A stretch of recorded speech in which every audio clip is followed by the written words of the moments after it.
Okay, it looks like it's working.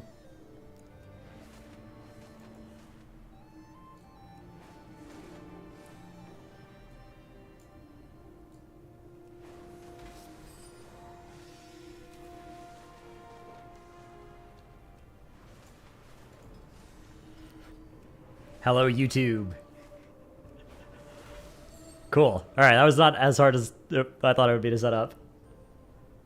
I've been putting off, like, multiple streaming to Twitch and YouTube for a while, but it only took, like, 30 minutes to set up. That wasn't too bad. Okay, now I have 2 chats to monitor, though. That's... I need to get them on the same monitor. I've got Twitch over here. I've got YouTube over here. That's not good. Let me see if I can resolve this. Hang on.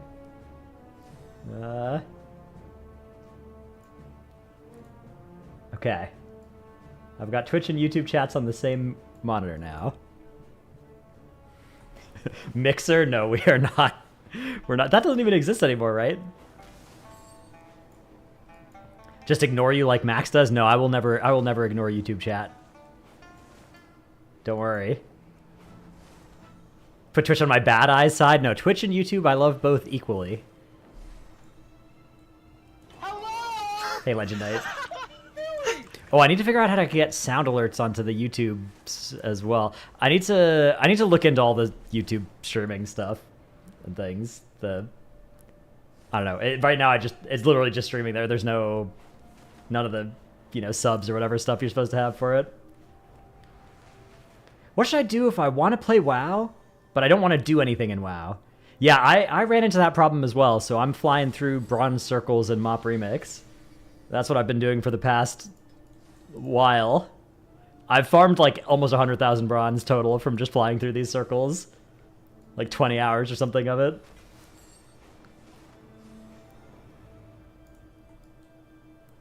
Max hates you YouTubers? Yeah, he was telling me he just uses YouTubers for free views and stuff. Doesn't have to talk to you guys ever because he hates you. Twitch chatter says we have cooler emotes though. Yeah, I need to figure out how to move. I think if you get Chatterino, you can get Twitch emotes on YouTube or something. Yeah, I have a hankering for WoW, but also mega cooked whenever I try to play it. Yeah, it's hard to... There's really not much to do right now in WoW. Have I played Survival on beta? I haven't. I've heard it feels really good. I've heard Survival is it's a lot of fun. They've nerfed the speed of the rotation a couple times in the last few builds, but I've heard it's still fun. You got demoted to Twitch chatter? Yeah. It's tough out there. Sorry about that, Kiri. Are there going to be more drafts or lists, or is Max still hurt about getting last on his terrible raid draft? I think Max wants to run more, but I think he wants to run them just as like a, judge or moderator rather than a participant. At least that was what he was saying last I heard him talk about it, which was like a week or 2 ago. So I don't know. I don't know if his plans have changed. Hi guys, Kick Chatter here. How's Twitch? Yeah, I don't think you'll ever catch me on Kick. Unless, you know what? I have a little bit of a disdain for Kick, but if they offered me enough money, my morals are flexible, I'll be honest.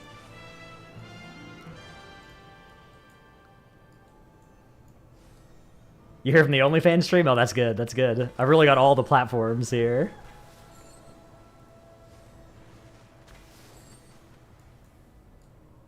I tried Elemental on beta yesterday and was disappointed. Clunky and extremely low Maelstrom gen. Was so excited it was such a downer. Yeah, they did nerf a lot of the Maelstrom gen, and the Overload chance to proc as well, so it was like a double whammy. I don't know.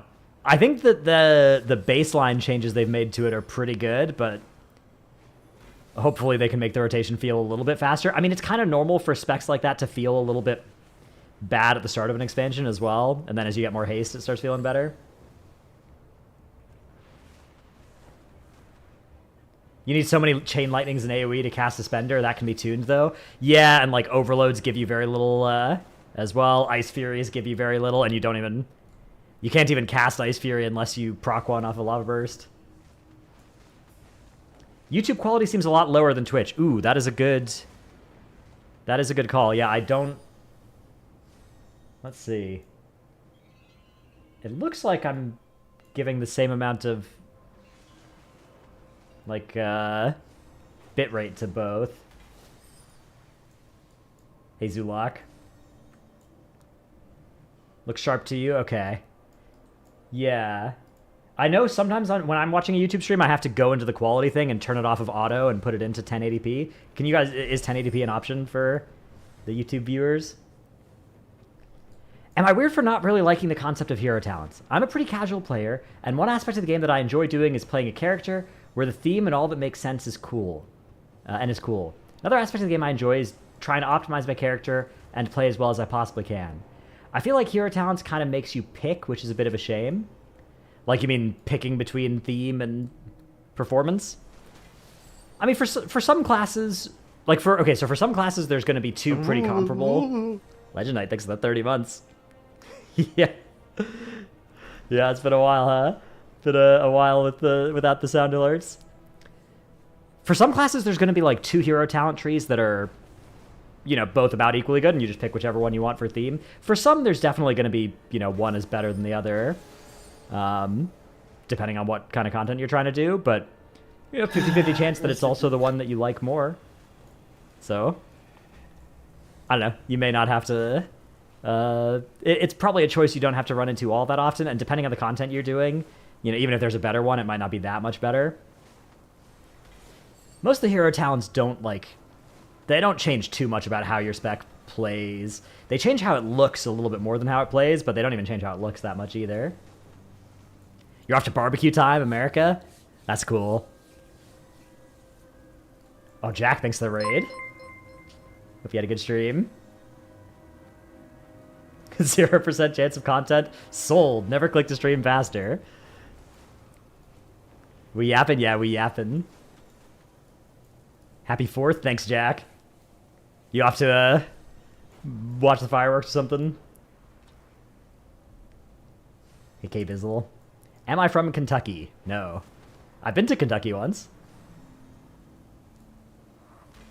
The camera quality on YouTube looks like it's AI.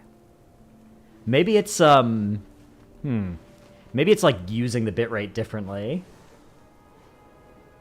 Yeah. I'll try and look into the... I think I can just afford to put more bitrate onto it as well.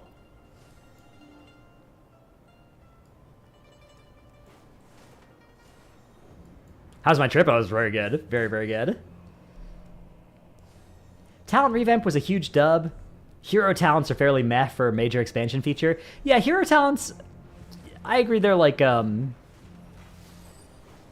they're not the thing I'm actually the thing I'm most excited for and more with it is the affix change, more than anything at this point, which is kind of weird because we didn't even know that was coming. We thought it wasn't coming for the longest time. I was like 12 pixels there for a second. Ooh. Okay, yeah, maybe the plugin thing that I'm using to multi-stream is causing problems. Yeah. Interesting. Yeah, I'll have to... I'll screw with the settings. Maybe at the end of the stream I'll take 5 minutes and... Because I feel like I'm going to have to turn my stream on and off again to actually test a lot of this stuff. YouTube stream looks considerably worse than Twitch. Okay, yeah. I wonder if there's anything I can change without turning off the stream, which I don't want to do. It looks like I can up the bitrate in here.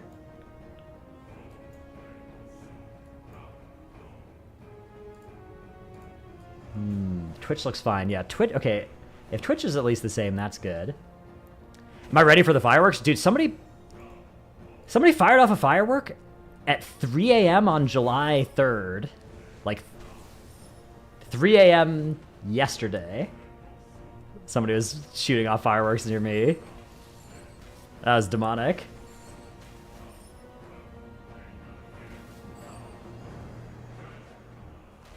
Yeah, I feel like people shouldn't do that. I don't know. I think it's cool to do it all at once on July 4th, but man, 3 a.m. on July 3rd, that's not a good time. That's not a good time to fire off a firework. The camera looks better than WoW. Somebody else was saying the camera looked worse than WoW. Okay, let me see. I'll try and troubleshoot on the fly. Modify. Output. Encoder, scene, resolution, frame rate. That all looks the same. Huh. Yeah. I don't know. Okay, well, I'll look into it later. I got some friends that stream to both as well that I can bug to see if they've got any tips for making it like crisp for everybody.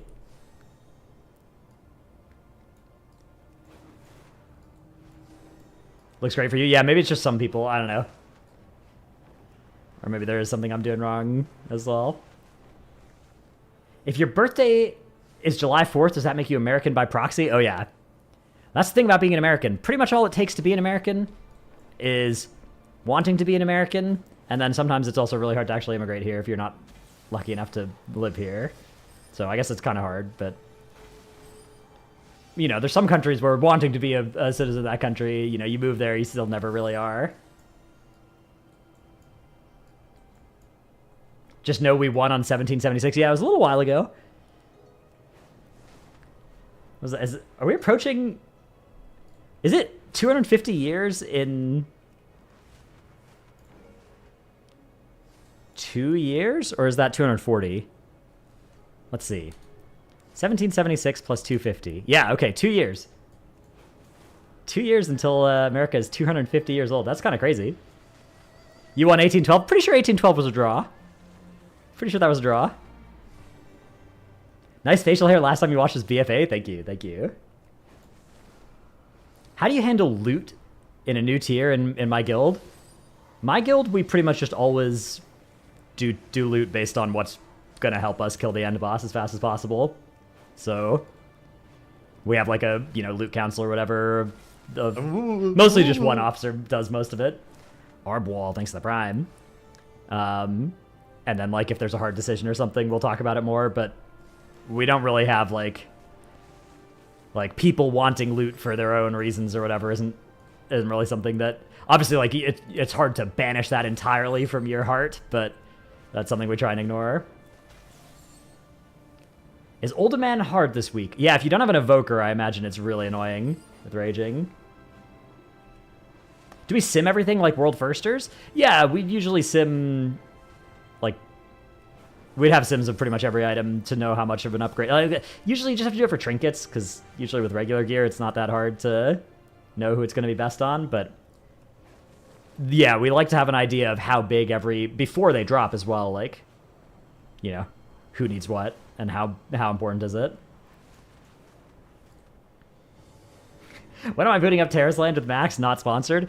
I don't think I'm gonna play that game. I don't know.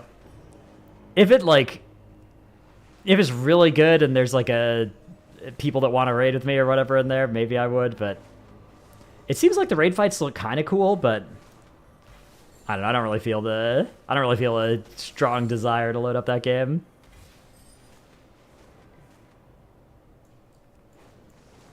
Yeah, I would say I was surprised by how, like, mechanically intensive the raid fights looked. But it did sort of look... I mean, you could tell it's like a mobile game, right? Here in Denmark, it takes roughly 12 years to get a citizenship, plus a lot of bureaucracy if you're from a non-EU country. Yeah, I guess if you're from an EU country, though, you can just, like, live there, even if you're not a citizen fully, right? Current raid boss has Halandrus bombs. Yeah, I saw the nature seeds or whatever. I was watching a little bit of them. I was watching a little bit of Kalamazi watching Max, which is kind of interesting. I don't know. I feel like, you know, watching them prog in that game was fun because I was watching them prog, not necessarily just because it was that game. Why aren't they announcing the pre-patch? Yeah, I mean, it's either the 30th or the 23rd, I think everybody thinks. Why aren't they announcing it? They usually don't announce patches too far out. But maybe they're not sure between those two dates yet. Or even, I guess, the 6th if they needed to delay it or something. Hey, Scott. Your comp for this plus 13 Old War is, you mean Ultimate, is Arms, Ret, Vengeance, Holy Paladin, Beast Mastery. Okay. Yeah, that should work. You probably need to run Soothe on the Beast Like, if the Beast Mastery, if they Trank Shot the, like, Hail of Stone guys, and then you stun them, should be okay.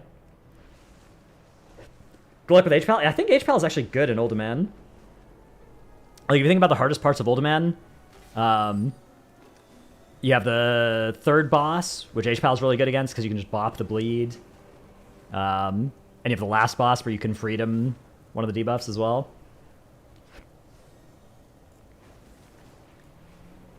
Hey, Chainmander. Will you be forced to swap off Survival Hunter for War Within? Or is it Jover for Mythic? I think Surf Hunter definitely looks fun. Will it be, like, something that people play in Mythic raids? The answer has usually been no for, like, for Serve. Not really because it has sucked. Usually it's just, like, it needs to be doing more damage than MM and BM to be brought as a melee instead of a ranged by really top teams. But that's, like, that's something that you probably only have to worry about if you're trying to go, like, really high end. I don't know. It looks like it'll be pretty fun. How will it be tuned in any given tier? Absolutely no idea. Wow, I got a lot of junk to trash. Hey, Artemistic. Please make Ellie top tier. My guess is that Ellie is the most likely shaman spec to be the shaman in the raid. Not necessarily based on current beta tuning, but just based on, like, it's the range DPS, and I think that's the easiest one to get in. Not Resto Shaman? Yeah, Resto Shaman also definitely possible, but, you know, if you look at healers, you have Holy Paladin and a Healing Priest are, like, almost always in every comp. Pretty much every tier going back as far as you can. So that leaves only 2 spots divided among the 7 healer specs. If, you know, again, obviously there are some tiers where you don't play the Paladin or the Priest. Hey, Bob, thanks for the Prime.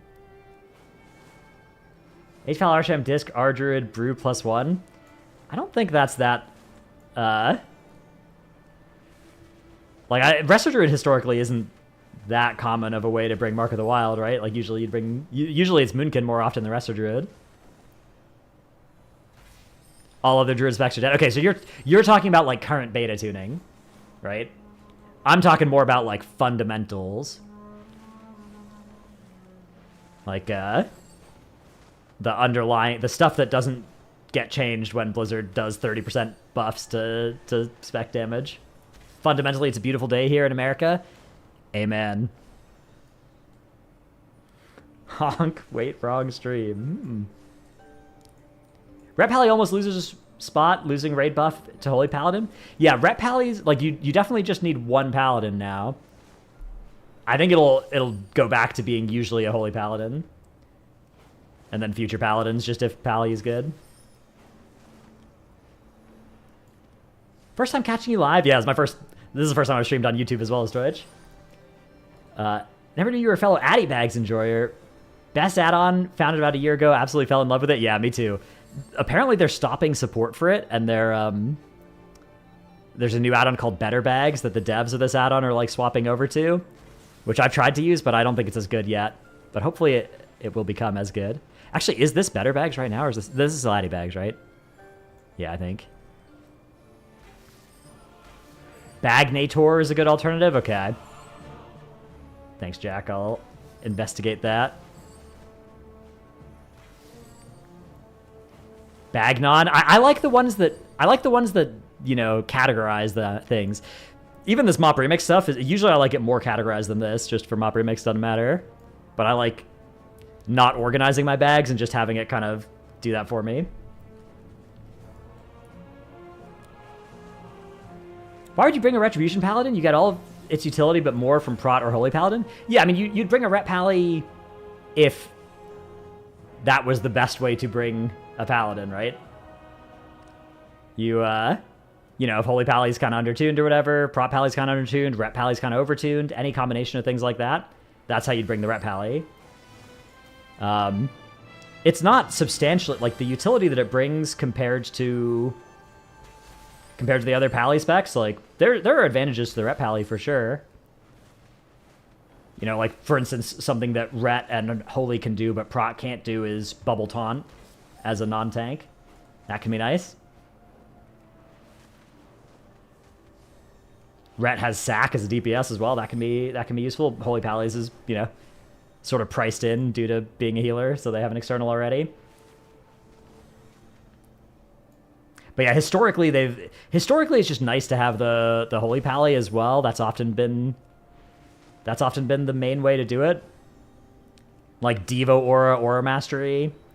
But you know, Devo Aura Mastery is not that, like, you could just drop the Holy Paladin, play a priest instead, and get a barrier, and you know, you get the same effect basically as long as people can stack in it. How are you feeling about Brewmaster damage next X pack? No idea. Aura Master's a lot weaker now too. That's true, yeah. Are you going to bring a Ret Pally just on the off chance you need a Bubble Taunt? No, you're going to bring a Paladin, right? Every raid needs a Paladin, and it's just a question of what the best Paladin is. The answer has been Holy Paladin, stretching back to like BFA, but that there isn't like, that's not written in stone, right? That's just historically usually been true. Holy Paladins, having one Holy Paladin has been nice for their healing profile often as well. Do you know if Zyro's casting tomorrow? Yeah, he is.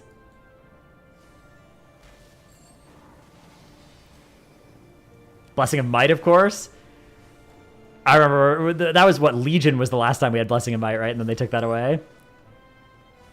God, that was like a lighter version of the power infusion drama. Why bring Ret when you can get another Rally Darkness AMZ? Well, because you need a Paladin, right? Also, yeah, I don't think Rally counts as something that you ever need or want or think about anymore, unfortunately. The Darkness of the AMZ definitely do. What are we talking about? Long lost raid buffs? Yeah, and recently gained raid buffs, and recently lost raid buffs. They really did put Rally in the dirt for no reason. Well, I wouldn't say it was no reason. Like, Rally was super OP. Now they've nerfed it to being super weak. It probably would have been, they probably could have nerfed it a little bit less, but for the longest time, back when you had that talent that made Rally better, and you could get it up to like a 25% health increase or whatever, like that was absurdly strong. I think that nerfing it as much as they did, they probably over-nerfed it. Like, they nerfed the base value of it and took that talent away. They probably could have just done one or the other. And then they also should definitely make it do more in M+ than it does in Raid. But yeah, it was super OP before. It was the best of those types of effects.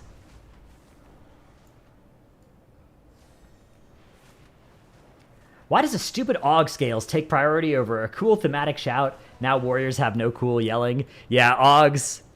The AUG one doesn't affect the whole raid, but it is a nice little bonus of having an AUG.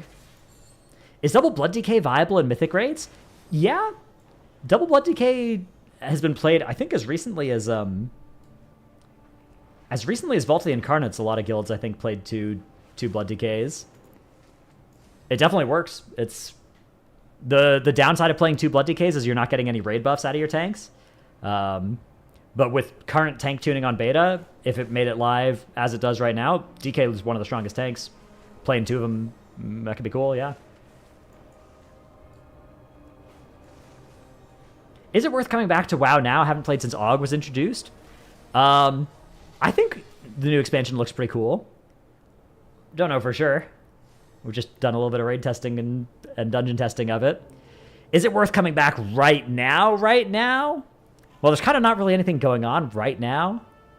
So, unless you want to level some characters or something, you know, catch the pre-patch event, find a guild, those kind of things, you could just as easily come back in a month and a half and not miss anything. Yeah, and if you quit in protest of augmentation, augmentation still exists. Do I remember the raid buff that Monk used to bring? The bell that could be rung every time you used it and could be spammed? Yeah. I do remember that thing. I forget what it was called. How does one find a good guild? Yeah, that's hard. Word of mouth for the very top guilds. There's a big, if you Google like WoW recruitment Discord or whatever, WoW guild recruitment Discord, there's a pretty big active Discord that a lot of people have found guilds I know through. And then Raider.io, WoW Progress, Warcraft logs all have recruitment, widgets as well. Why was reforging removed? If they stated the problem with reforging was needing to meet hit and expertise caps, if they also got rid of hit and expertise at the same time, thus removing the issue.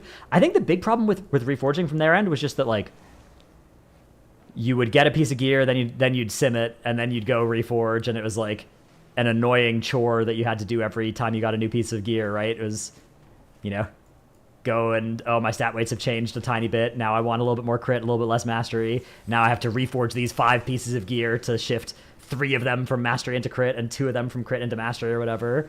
And they looked at that as kind of stupid. And I think I agree that was stupid. But the problem that reforging like fixes is if you have a stat that's really bad for you, you get it on a piece of gear, it's like so bad. And with reforging that was less true because you could just reforge off of that stat. But it did kind of just make every piece of gear, the same, and then you just went and reforged it.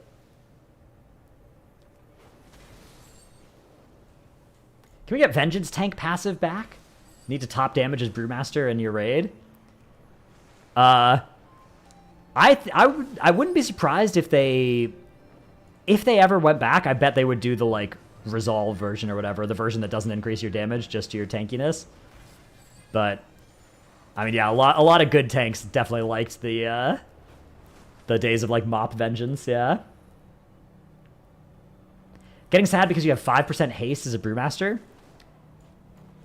That's too much, right? 5% haste is more than you want. What am I doing here? I'm flying through bronze orbs, collecting bronze. And I'll buy some cosmetics or stuff with it. I've got all the cosmetics I really want, but yeah. Mostly talking to Twitch chat and YouTube chat. Would I be in favor of a 10-man Mythic raiding option or smaller raid size for Mythic? I really like 20. And I think that depending on how they did it, like, it's hard to have 2 equal highest difficulties at different sizes. We saw that with, like, when they tried to do 10 and 25 heroic. Although, for a lot of that time, they weren't trying to make them equal. They were trying to make 10 easier. So I would be sad to lose 20. But I do think that it's possible that, I would be sad, but way more people would be happy. Remember how strong Divine Toll was in the beginning of Shadowlands? Oh, yeah. That was a fun button. Especially on Prot. Divine Toll was so fun on Prot. A lot less on the other specs. Oh, yeah. If they brought back 10 right now, we would have a big problem with the raid buffs. That would be... It would be, like, impossible. You're trying to get in as a Death Knight into a 10-player raiding comp. Yikes. That's not happening unless there's a fight where grips are literally mandatory. YouTube bitrate is poor. You're watching at 1080 and it looks like 480. Okay, yeah. Some other people were saying that as well, although some people were saying it was fine. So I need to check my settings or something. Need to try and troubleshoot that.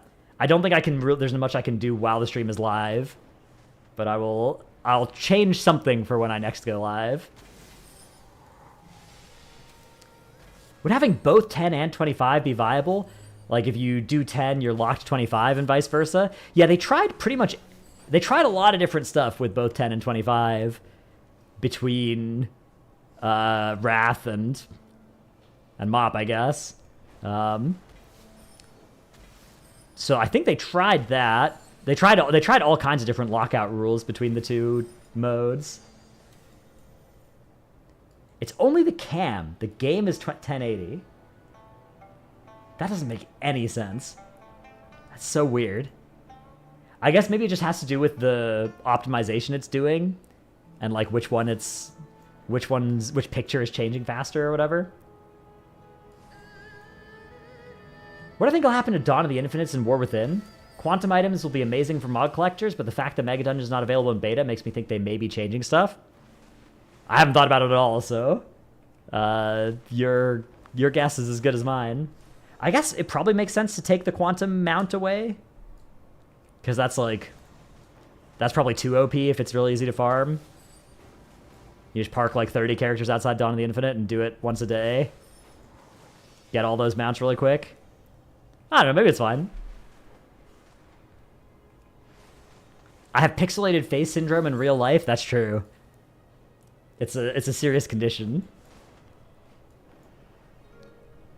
Do I have any advice coming into the new expansion and having too large of a roster, with some people taking a break in Season 4, having a hard time balancing 14 raid buffs and roster size with backups? Yeah, going into a new expansion is tough. That's one of the times that guilds die in end of expansion, start of expansion.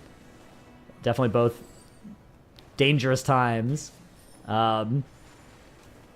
It's hard. I mean, I guess at this point, like, you may have people on your roster that say they're coming back, but you don't know for sure, and they're not logged in yet. And you may, like, kind of lose people who realize they just don't really want to play the new expansion. But also, there should be opportunities for recruitment, especially in the first weeks. So hopefully you can replenish roster out of that. I don't really have any really good advice. What headset? This is a Audi's. Audi's Maxwell. Ramilla plays. Thanks to Prime. What type of prep do I do going into a new raid or boss? All I did last year was watch a boss summary video, and your guild was unhappy with your performance. Yeah, I mean, so going into a new tier, I do the raid testing. I look through the dungeon journal, look at any changes made since the raid testing, and then watch the Race to World first and commentate it as it's happening before my guild gets to all those bosses. So that process and the process of like prepping and casting and stuff for all that ends up giving me a lot of understanding of how the bosses work. And then I, yoink strats from whichever guild I'm casting for as well, and talk to the people in the guilds that have already killed stuff as well if there's things I'm confused about. What's my favorite M+ out of Season 1 pool? You still haven't tried Mists yet? I think it might be Necrotic Wake, actually. Like, the changes they made to Necrotic Wake are really good. That dungeon is a lot better than it was in Shadowlands. So I'm reasonably optimistic about that one. Mists, on the other hand, I think they made it worse than it was in Shadowlands. But it started better. Is the third boss still troll? Yeah. Yeah, the third boss and the cleaver throwing people are still a little troll, but the start of the dungeon's a lot better. Oh, the Shaw of Anger has spawned and then been killed. What do you think some safe picks for a class or spec for War Within would be? Mage. Warlock. Yeah. Mages and Warlocks, they're looking good on current builds, but also more important than that, they're just kind of, it's always good. Mage and Warlock are just always good. There will be like 1 tier out of 10 where they're okay instead of good, and even then you still need to bring one. So I don't know. I would say if you're trying to just play one thing and also always be sought after by people, Mage and Warlock are probably the 2 safest bets. Do you still ignore the portal mobs in Wake? Yeah, I think you're not supposed to pull the gatekeepers or whatever. Can't wait for Siege of Borealis PTSD for Season 1. Yeah, Siege of Borealis, I'm not super looking forward to. Does Beast Mastery still look nice in the beta builds? I haven't seen too much BM, actually. The hunters I've tested with have played Serve and MM mostly, so I'm not sure. The patch notes for it looked pretty cool. Someone say full Yap stream? That's right. Do we know what time TGP Group A starts? Yes, it is tomorrow. Let me do some math, hang on. I think it's in 17 hours. Or in 16 and a half hours. The stream goes up. Or the cast starts or whatever. Does that mean Dorky streams? It means somebody from each team is streaming, but Dorky's not in Group A. He's in Group B, I think. So he'll probably not be streaming this weekend, but yeah, somebody from each team is streaming this time. Is Terrasant streaming? Well, he's also in Group B. Is it still too early to call a War Within God comp? Yeah. Yeah, definitely. Definitely too early. Alliance Siege was nearly impossible without pixel line of sighting. No idea how we'll do it. Now you can't LS the problem abilities. Yeah, you can't range some stuff as well that you used to be able to. I think it might involve just skipping a lot at the start of the dungeon. Is there a tank that's easy to pick up without a high bar of complexity?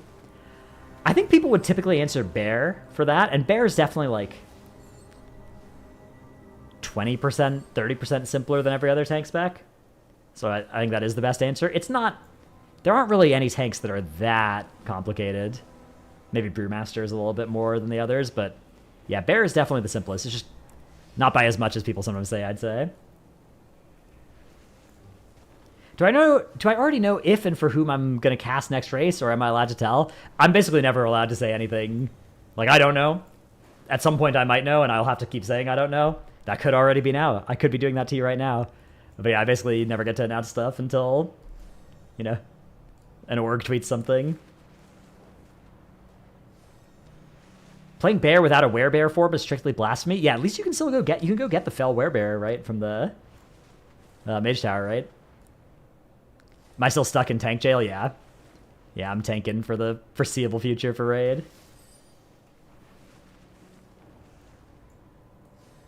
Dratnos knows he's casting for ESPN. That's right. This year, for the first time on ESPN 8, the Ocho. Race to World First.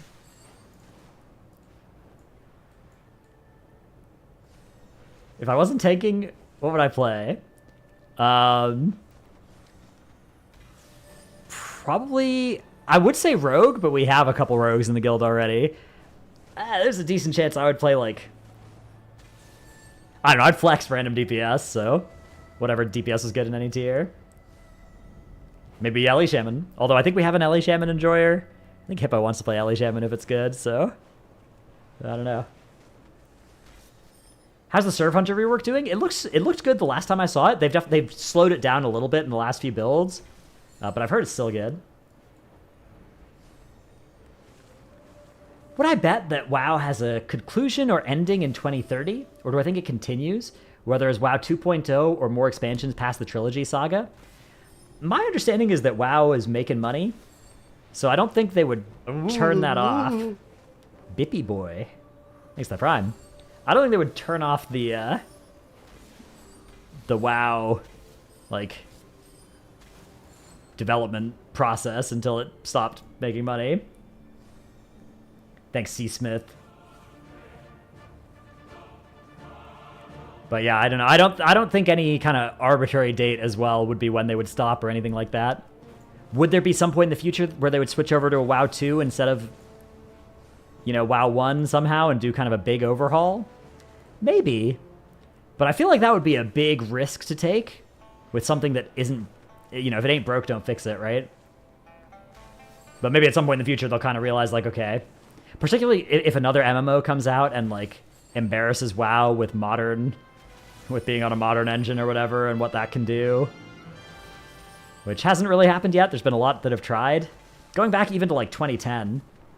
A lot of MMOs have tried to be like, yeah, I'm the WoW killer. I've got a modern engine and, you know, better graphics and stuff. And none of that has really ever actually made the game better than WoW. Terra, games like Terra and WildStar wasn't even really like that because WildStar is also kind of goofy graphics. Oh, that poor person got all their bronze yoinked. Yeah, the Riot MMO was, I think, the most feasible contender to be the next MMO to maybe do that, but now that's delayed, you know, indefinitely, possibly. Terrasland is a mobile as well, right?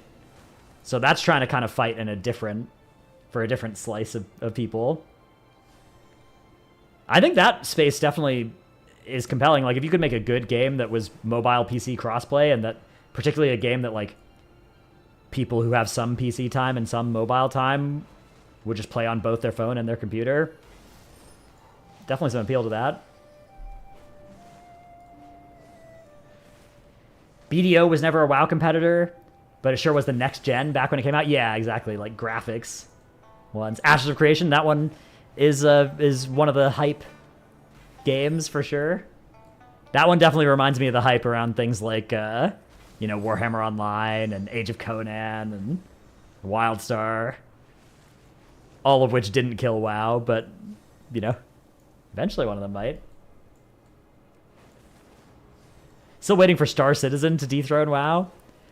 Yeah, Star Citizen, I've heard some people say that like there's stuff you can already play in that game that's kind of fun, but I think that might be copium. I'm not sure. It seems like that's a game where every week they have expanded the scope of the things you'll eventually be able to do when it comes out by more than they've actually made progress on, delivering the promises they've already made. Yeah, and then it's like you open up the founder, the packages or whatever, and it's like, the cheapest edition is $500, but if you really want the cool stuff, now we're talking about at least $2,500. You're just looking at it, you're like, for a game that is not out or close to being out? Any MMO has to come with built-in coding stuff. Oh, like UI customization? Yeah, I personally, one of the things I think makes WoW strong is the UI customization for sure.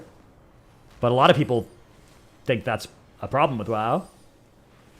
But then a lot of MMOs don't give you UI customization. I hate playing MMOs where like if I have to look up here for a proc or like look down here for my buffs and like move my eyes all over the screen, it's just exhausting. I hate that.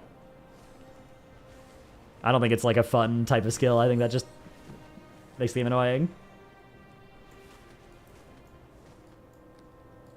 Max had the right take on Ashes. It's not going to be good. Yeah, I know he's an Ashes of Creation doomer.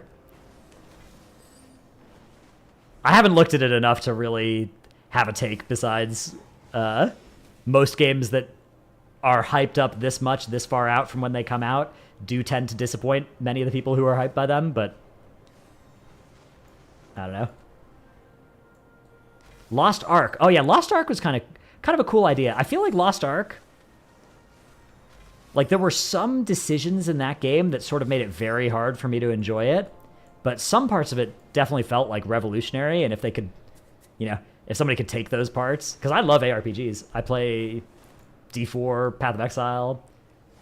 I've played probably tens of thousands of hours of Path of Exile now. I'm not sure. I don't have the Steam client anymore, so I don't track it, but played a lot of Path of Exile. Maybe not tens of thousands, but maybe about 10,000. And I've played hundreds of hours of D4 now as well. Imagine if New World didn't flop. Aren't they trying a like overhaul of New World? Did I play Last Epoch? So I played Last Epoch in beta. I didn't play the first season. I plan to play the new patch season thing that comes out next week. Maybe I'll even stream that. That'll be fun. Yeah, I haven't really streamed much PoE. I streamed a little bit. Like this league, I played with a group for the first week, and I streamed a lot of that. Did I see this? All right, what is this? Oh yeah, the boat league for PoE. Yeah, I saw this on Twitter. Yeah, I'm excited for the. I mean, any PoE league. The PoE league is called Settlers of Kalgur or whatever, but Settlers. That's exciting. Like, are there boats involved? Is it like a resource management, like Settlers of Catan game or something? League mechanic? I don't know. Either way, I'm jazzed about it. That all I have to do is make it to then, and then I have content until War Within comes out. Doomcry, thanks for the Prime. Was there a teaser? Yeah, very, very little was revealed about it. Here, I'll play it. Hang on, let me show it on stream. Yeah, it is where the Expedition people came from, yeah. Okay.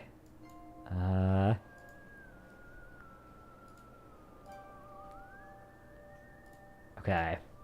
Oh. Unmute site. Oh, loud. Hello again, Rayclast. Ah, Faustus. It'll be a pleasure doing business with you. That also like reminds me of Pirates of the Caribbean, the music. Yeah. I don't know. That seems exciting. That seems fun. Obviously, we have no idea what the mechanic is, but I'm already... The way it works with me for PoE is I'm immediately in. They post the first teaser of the next league, and I'm just instantly sold. Yeah, plus it can't be worse than last league in terms of the league mechanic, so... Which was fun, despite being a bad league mechanic. In the Titan Forge podcast, we occasionally did quiz episodes. Do I think a game show quiz type thing could happen with the Pod EC crew? Yeah, definitely. A lot of that was Squishy set those things up, who is really cool. Maybe we could get him to do one for us now as well. Or maybe do something on, like, I don't know, a collab stream with Tettles and stuff or something. Played with any augmentation in keys, and how do they feel? On live, yeah. On live, I pretty much only play with augmentation if I'm doing high keys. I played as augmentation last season. On beta, yes, I think I've done some beta with aug. And without as well. They seem, like they still seem good for the same reasons they are on live. Where it's like, do you want one of your DPS to be passively giving everybody a bunch of health and giving your tank a bunch of armor and, you know, that kind of stuff? Yeah.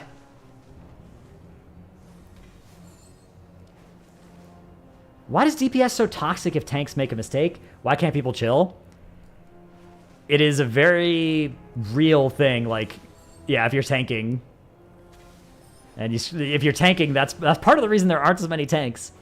Part of the reason a lot of people don't tank is there's anxiety because you get yelled at if you screw up, and like you're expected to know, you know, the route, and you're expected to know which packs you're supposed to combine and which ones you can never combine, because there's too many kicks or whatever, and like you screw that up, people will flame you. It's bad. I don't have a solution to it. Just you're not alone in feeling that way. Tank take. I mean, I basically never run into it because when I do tank, my groups have a very high success rate because I'm very experienced at this point. But you know, you see it a lot. Like, especially you pug in as a DPS, tank screws something up, and then some people get mean. Yeah, healers as well. Like, I mean, that's the thing, right? Like, if you're DPS, it's very easy to kind of brain off, you know, passenger princess through the key, just DPS stuff. But if you're a healer or a tank, it's a little bit more like, you know, if there's a wipe, it's likely to be either nobody's fault or your fault.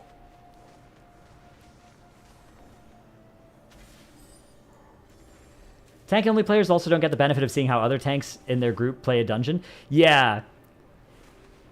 Yeah, it's hard to, like, if you're trying to just get into dungeons, if you're saying, like, okay, I'm going to go into this new expansion, I'm going to pop open the group finder, I'm going to do a dungeon, I'm going to learn how the dungeon works, I'll queue up again, you know, it'll be better.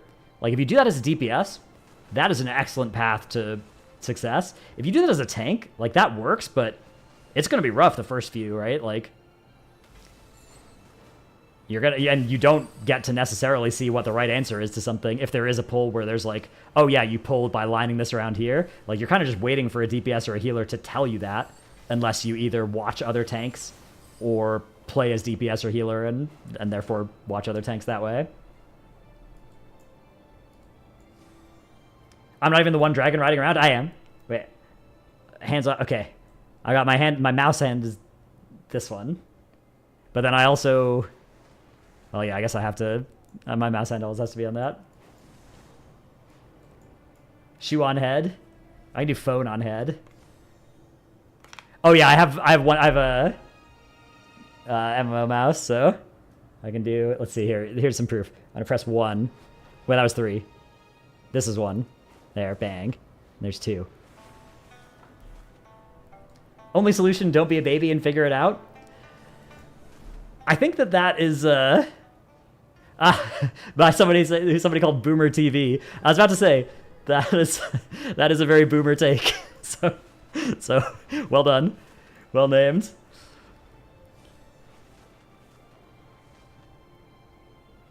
MMO mouse move with WASD? I move with WASD usually.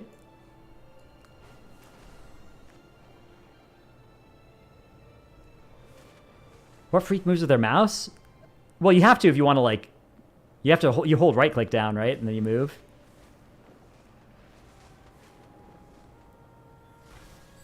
Oh, like WASD, but with mouse? Oh, like putting the WASD binds on your mouse?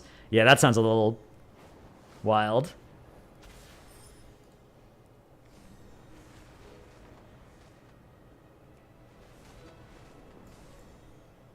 You never been able to use those mice? Oh, I love it. I wouldn't have enough keybinds.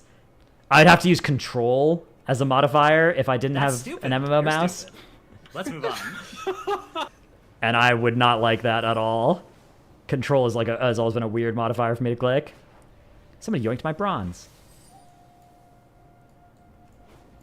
Can I show mouse? Yeah, it's a Corsair scimitar. Here, let me get some speed. Dirty Haggis thinks that 12 months. There. Is that... I don't know if it's focusing on it properly. There.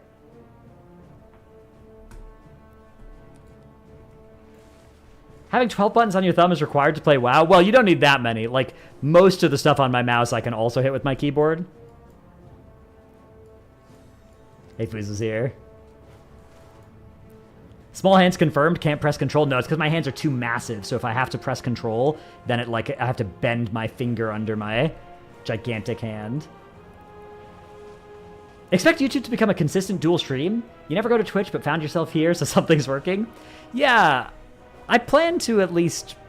I mean, I need to troubleshoot, and because some people were saying the quality on it was a little low, so I'll do a little bit of that, see if I can figure out. But even if not, I don't see a downside to streaming to both. Unless, I guess, one downside maybe is that I'm responding to chat messages from both Twitch and YouTube. So maybe that is making the chat experience worse than if I was just on one platform. But what I could do is I could put a combined chat on stream, and then everybody could see every message. If I get big enough, Twitch will contract me not to. I think Twitch has moved away from exclusivity, even in their big streamer contracts. Because it used to be just part of the partner contract, that you couldn't simultaneously stream on two platforms.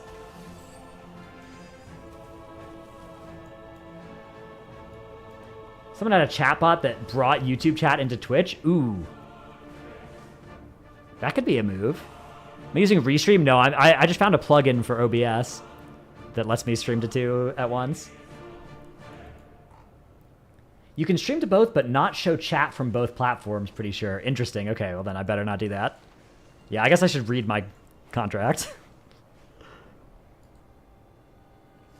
Yeah, YouTube is nice for the VODs. I need to figure out how to save VODs nicely. Because I don't want to spam YouTube viewers. I don't want YouTube viewers to see my VODs among my regular videos. So hopefully there's a way I can put it where there's just... Maybe I'll just make a big playlist and unlist them all or something. But then list the playlist somewhere. Facebook stream? Ooh, I don't know if I'll stream to Facebook. Didn't Facebook gaming, like... Wasn't there a way of getting into streams just paying, like, Disguised Toast $10 million to stream there for a couple of years or something? They show up under the video tab, only under the live tab. Okay, nice. Then, yeah. Then we are chilling.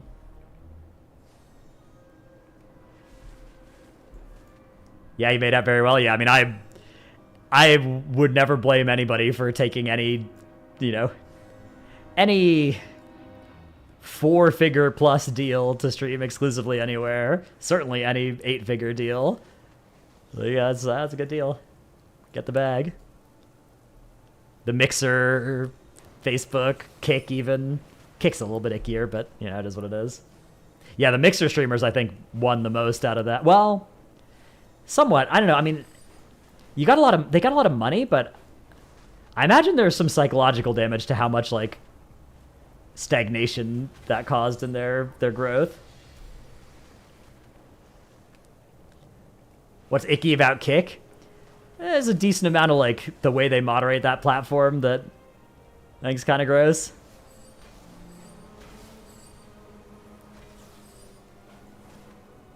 It's not the end of the world, but like again, I wouldn't blame anybody for taking the deals they have there, but a little bit ickier than the other platforms.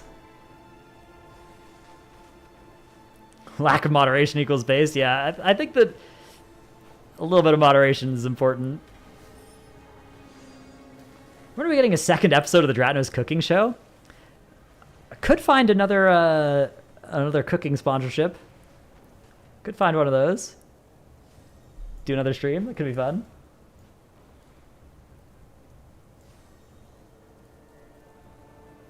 It's where you go when you're banned from Twitch. Yeah, that's pretty true.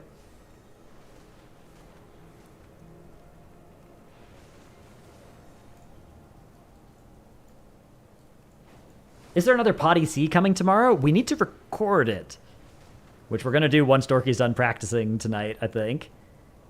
So yeah, as long as that happens, then yes.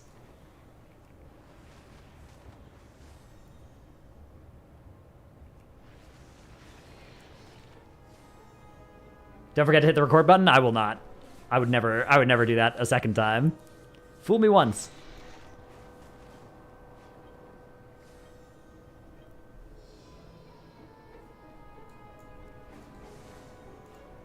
Have me and the Potty C guys thought about doing a similar segment that we did on Titan Forge, tip of the week, or showing some interesting clips from the week? Yeah, I mean we have like the Patreon question. It's definitely something I've thought about, but I feel like the way that like me, Max, and Dorky kind of operate when we're all in this when we're talking is very. I don't think it lends itself to being forced into structure too much. I think that like going off on tangents to talk about whatever we're going to talk about rather than like, oh, it's been 20 minutes now, it's time for this segment. I think that would derail us and, you know, kill interesting conversations if we tried to force that too much. Titan Forge podcast wasn't even that structured. Like we would do clip of the week whenever we got, or tip of the week whenever we felt like we were done with the previous topic or whatever. But I don't know. I think there's not. I don't think that we've kind of. I don't think that the structure would necessarily help Potty C. Also, I've made hundreds of tips of the week. I'm not sure I've replenished my supply of interesting things to say there. I'm pretty sure I ran out like 100 episodes into Titan Forge.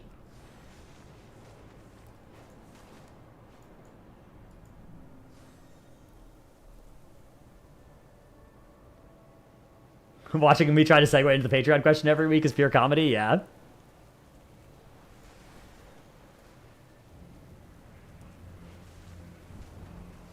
Gromnak, right? Yeah, the Gromnak clips. There've been some good ones. The Warbreaker parry. Yeah, I remember the Goblin tank intervene. That's probably my favorite. Any big UI changes I'm planning on making when War Within hits? Personally, making the big swap from Voodoo to Cell. I've heard people say that Cell is good for frames. Is that like new? Is that a new add-on? Because it seems like recently everybody's been talking about that. Is that the new meta?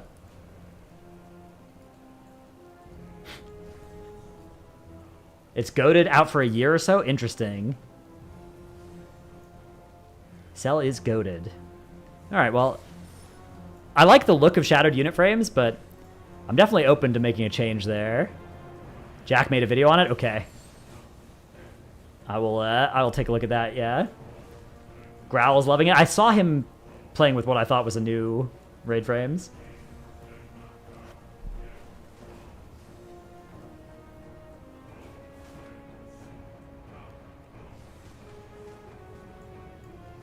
A lot of people picked it up for Aug Evoker frames too, which helped it pick up steam.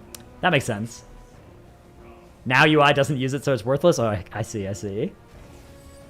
Seems goated and I might switch to it, but for most of this past expansion, I've used enhanced raid frames and loved it. Enhanced raid, I haven't heard of that one. Yeah, I've used shadowed unit frames forever, but it is kind of annoying to, like, set up showing HOTS and stuff on it. It's not the end of the world, but I don't know. If Cell comes with a good, like, default or easily shareable configurations of, you know, the effects that I'd want to show on people's frames, that could be nice.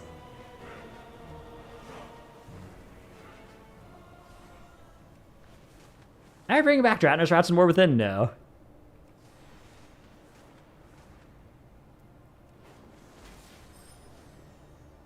Also, Kara, I haven't been following the combat you're engaged in chat, but you have my blessing to use moderator tools as needed. I believe in you.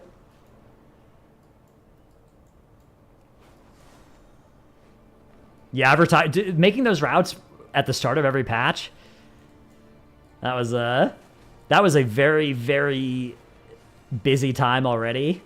That was a lot of extra work added into, like, the busiest time of the patch cycle. Tratner's Mate was wondering how the vibes were on most of the new M+ dungeons. From some of the ones I've tested, stuff seems to hit extremely hard, and healing has been a bit on the rough side. Yeah, I haven't looked too much at the, like, higher end keys. I've mostly just been, like, the beta testing I did, I was doing, like, you know, +7 keys or whatever. So more like just the mechanics rather than the scaling of the damage and the health of the things.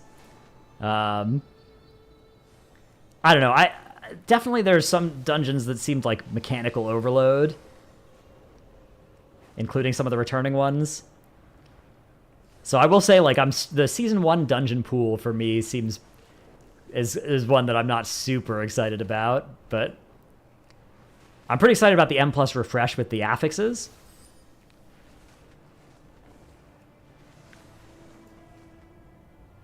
Mod won the fight, yes.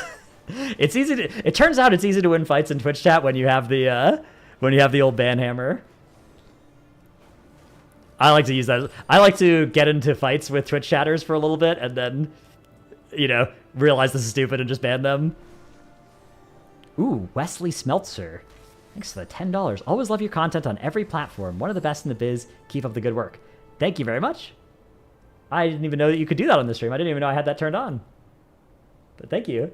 I need to figure out how to make that also pop an alert up if I get something on YouTube. So thank you for being my guinea pig to show me that that doesn't currently happen. I need to figure out how to integrate that.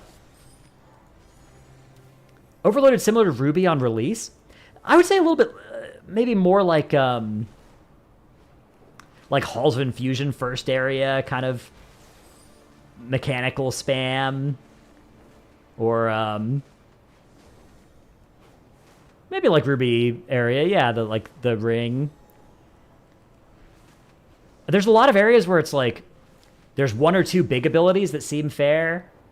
You know, like you go into one of the cities, and I forget whether it's City of Echoes or City of Threads. Weird to have those both in the same season. And it's like, oh, there's two debuffs go out, and they're dispellable, and they shoot out in a star pattern out of the person when they get dispelled or when they expire. And it's like, okay, that mechanic seems pretty cool and fun and understandable. But then if there's also like 3 casters spamming Shadow Bolts in those packs, then it starts to be like, okay, there's really just a lot going on here.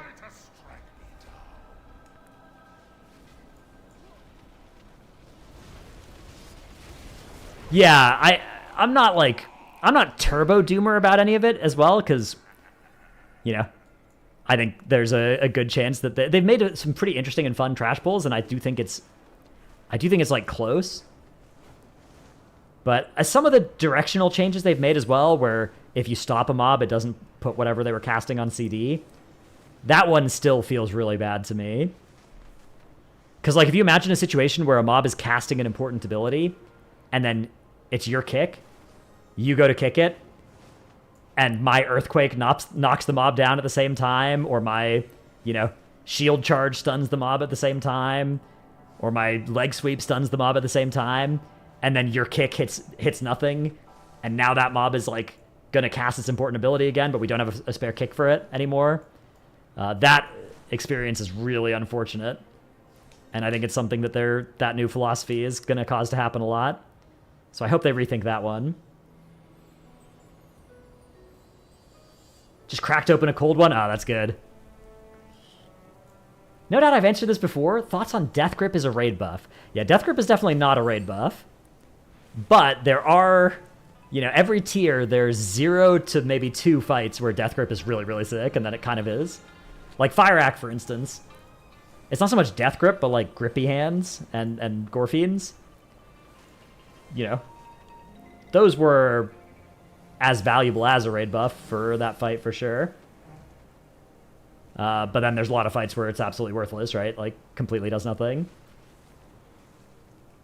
What do I think of the idea of lowering 0.1% season title to per spec instead of overall? So, it's one of those things where I think it makes some sense in theory. I think it would have some downsides. So one downside of this is if you're playing a spec that is less common, there would be less spots for that spec, right? Like if there's 100 Mistweavers and 1,000 Holy Paladins, only 1 Mistweaver gets to be title and 10 Holy Paladins do, right? And that means that if there's just like a niche spec with 1 or 2 really good players at it, anybody else is just not getting title on that, right? Like, it's like, oh, I gotta beat Megaset on Mistweaver, or I can be one of the 30 best Holy Paladins this season or whatever. That's one downside. Another downside of that is that it's pretty likely that as soon as that happened, the way that people would play around it is you would run with your buddies 4 meta specs, and then you get one person a title on their off spec, right? Or on an off meta spec, right? It's like your mage would play Frost or whatever the bad spec was that season, and you'd keep the rest of the comp the same. And then you'd do the keys again, and your hunter would play BM instead of MM, or MM instead of BM, whichever one was the like less common spec. And you could just do that and get title on everybody that way. And then also like people playing around that would then move all the title numbers, because we're talking about a population of a few hundred people or a few thousand people that get title worldwide each season, which means like dozens of people for each spec, which means that the actions of a few people will drastically change where that score cutoff is. So I think you could make a strong argument that if you looked at the current Raider.io scores and just said, okay, stop the season right now, we're going to give title to the top 0.1% of each spec, that would maybe be pretty good. But as soon as you said that's how we're awarding title this season, I think the way that people played around it would be pretty degenerate.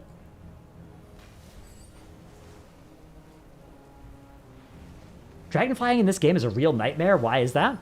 Oh, I love dragon riding. I think it's really fun.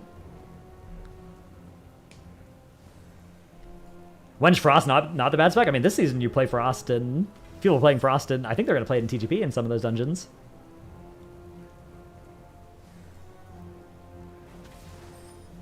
Do I think affixes being the same past level 12 will affect MDI diversity and watchability? Yeah, I wonder if they'll put the MDI at the level where there are affixes or not. Because, okay, if you think about it, like Keystone level 11 is the last level where there are affixes, right? Where there's the Xalatath affixes. That would correspond to 21s in the past. MDI is often at or below that level. So I think that MDI would probably be played with the Xalatath's bargains. But I don't know for sure, actually. I wonder if they would even just change it so even if it went to a higher key level, they'd still put the affixes in. Like the bargains in. I guess they probably would just play it at the highest level with the bargain affixes. TGP would definitely go up above where there are bargains, though. Just into the Guile range. How will that affect things? I don't think it would change too much. It's pretty rare that you see people choosing specs based on affixes for... Like, it's just pretty rare that affixes... There's like, oh, it's bolstering week, we gotta bring, you know, an enhanced shaman or whatever for funnel damage. Or like... You know, there are some where it's like, oh, it's Sanguine week, our mage shouldn't play Frost this week type thing. That people do make that decision on live, but... I'm not sure that any of the new affixes will be like that. How can you trust me to be fair and objective when casting Dratno's guild team? I won't. I won't be. That's my secret.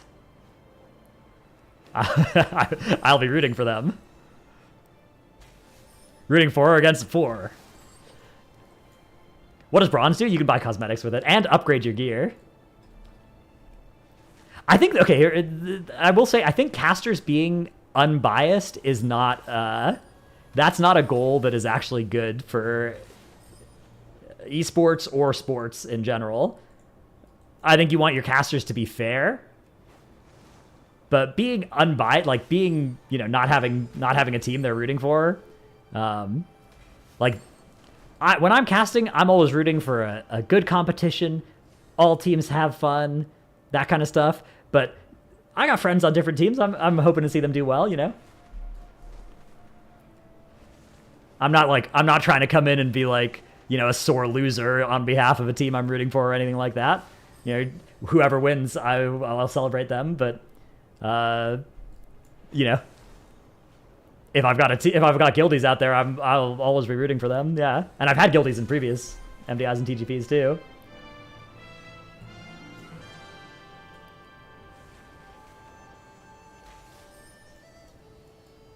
Twitch chatting IRL, yeah. That mount is amazing. You love owls. Is it still obtainable? Yes. This mount comes from Mythic Fireack, which is right now it's an 100% drop rate, but the fight is hard. It's like the most recent Mythic boss. Although it's not that hard actually. If you're in a really good group, you now have more gear than when it came out, so it is somewhat, you know, doable without being in a guild that, say, normally gets cutting edge even. But then starting next expansion, it's going to go down to like a 1% drop rate, but then be farmable. But it won't really be farmable next expansion. It'll be hard. Like this, you still will need a lot of people to kill Fireack Mythic next expansion. Starting in the expansion after, you'll probably be able to go back and just kill it by yourself. Yeah, or you can buy it for a few mil right now. 5 or 6 mil, it sounds like. So, you know, that's obviously a lot of gold. What class do I think Blizzard nailed for hero specs? Can we get a ranking? Mage. I think Mage has got the coolest hero talents. Warrior, I think very sweet. Slayer, Colossus, Mountain Thane, actually all, I think, cool.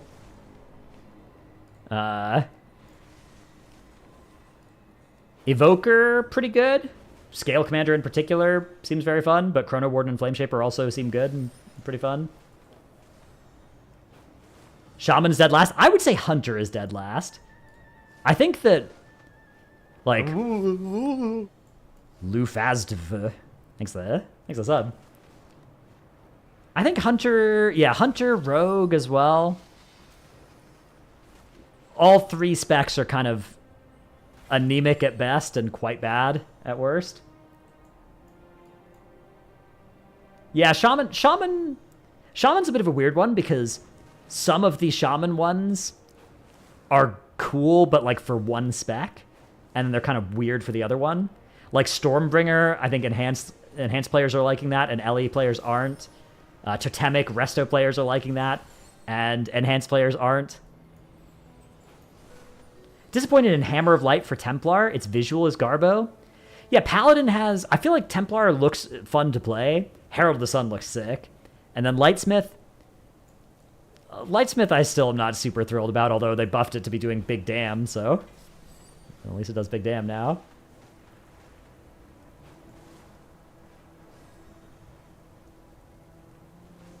What class is the coolest named tier set? Huh.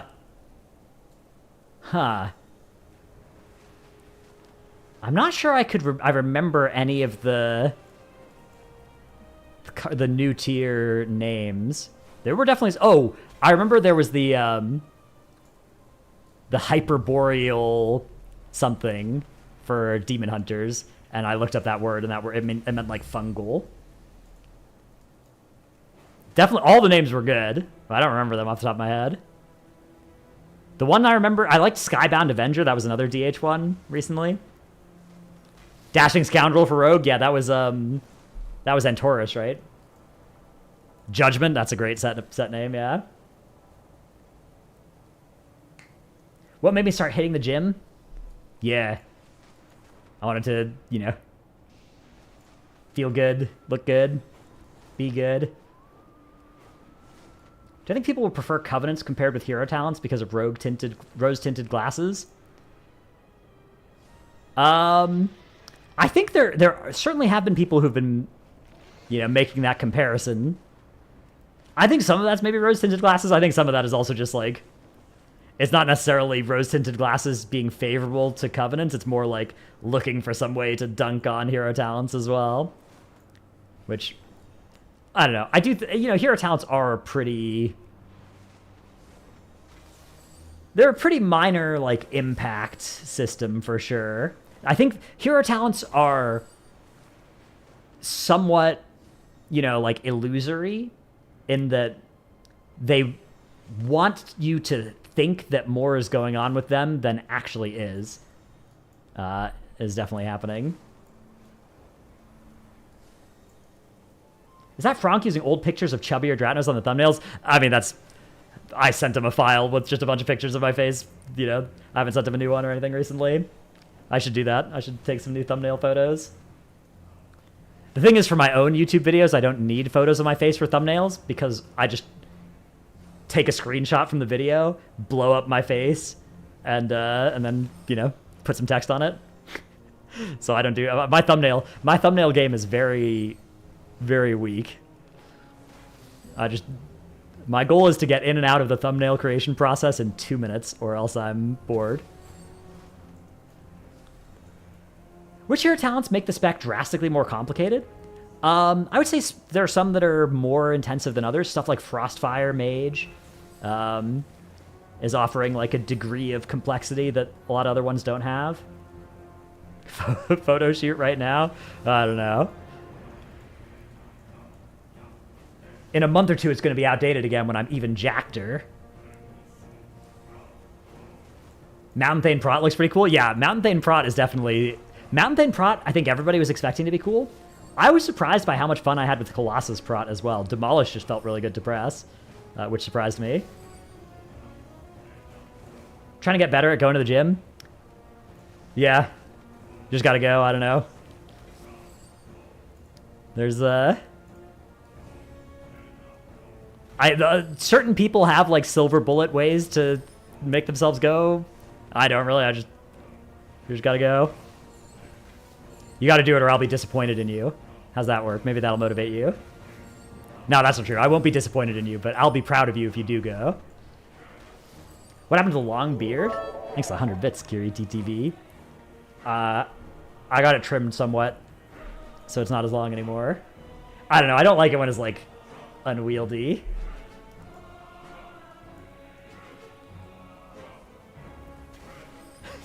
Silver bullet for going to the gym and stopping a baby and figure it out. There's old boomer TV again. just pull yourself up by your bootstraps. Get in there. Don't be a wuss.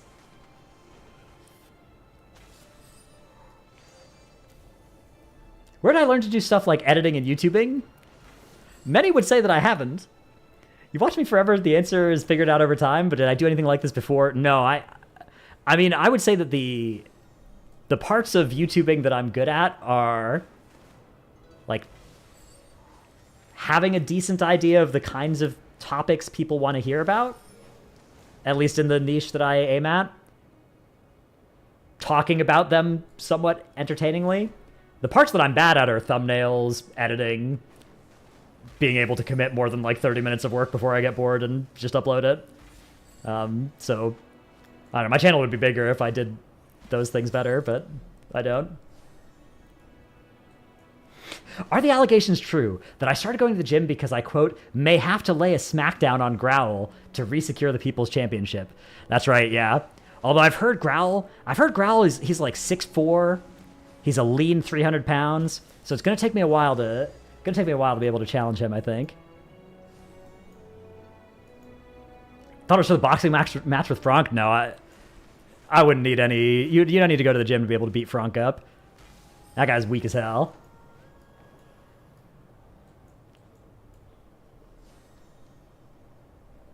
Growl has a picture on Twitter, actually, from Raider. Ooh, I didn't know that. That's cool. Would I ever play poker against Growl? Yeah. I played a decent amount of poker, actually, back when I was, like, 18 for sure, and not 17 playing illegally on sites you weren't supposed to be playing under 18 on. That was a fun game, but not one I played recently at all. I'm sure Growl is way, way, way better at it than me, because I know he played it like semi-professionally, right? Or professionally, even. Yeah. I don't know. I mean, I imagine he wouldn't ever go to like an in-person event or something, but if there was, next BlizzCon or whatever, if there was if we did like a WoW player poker game, I'd definitely be in. It'd be fun.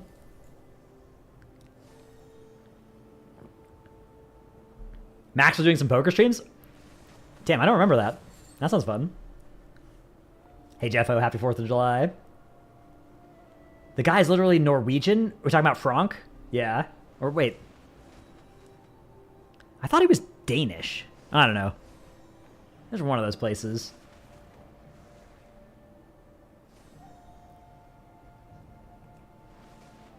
Balatro stream when? Ooh, I have been playing Balatro. That game is good. Yeah, Balatro is a cool game. Balatro is nice as well because you can play for just 20 minutes and then, stop or play again. Which is good. It doesn't have like a time commitment to it. What? I got dazed off of my mount in Mop Remix. A new low has been achieved. That is embarrassing. Yeah, that's just brutal. Said there was a 0% chance of content? Yeah, I lied. Don't mix up Danish and Norwegian though, rude. Didn't Norway used to be didn't the crown of Norway used to be under the crown of Denmark anyway? Sir, is Norwegian? He could be. I don't know. Cool. Yeah, didn't Denmark used to have Norway and Sweden? Yeah.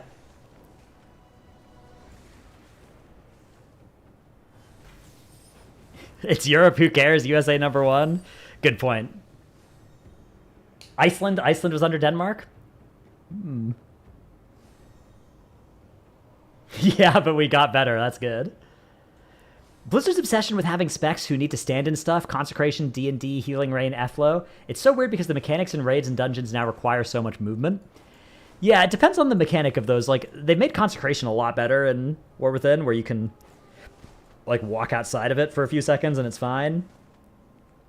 But I agree. I think that the, dropping a ground effect and having to stand in it is more often than not annoying. I think for healers, it's kind of like for Healing Rain, for instance, if it's healing 5 targets inside of it, usually you can, in a raid setting, place that somewhere smart, and then an M+, it tends to get less value, but you can place it if you're confident people are going to stand still for a bit. Flying's making you dizzy. How about no fly? Ooh, but then how will I get these bronze orbs? I will say something that's happened is I turned off my UI at some point, and now it's doing this weird thing where it's zooming in and out. So if I reload, that'll stop happening. Maybe it'll be a little bit less dizzying. Aren't Danes, like, really tall? The Dutch, yeah, the Dutch are the... I was in the Netherlands last weekend, and the Dutch are certainly a tall people. I think the average height over there is, like, 2 or 3 inches taller than everywhere else.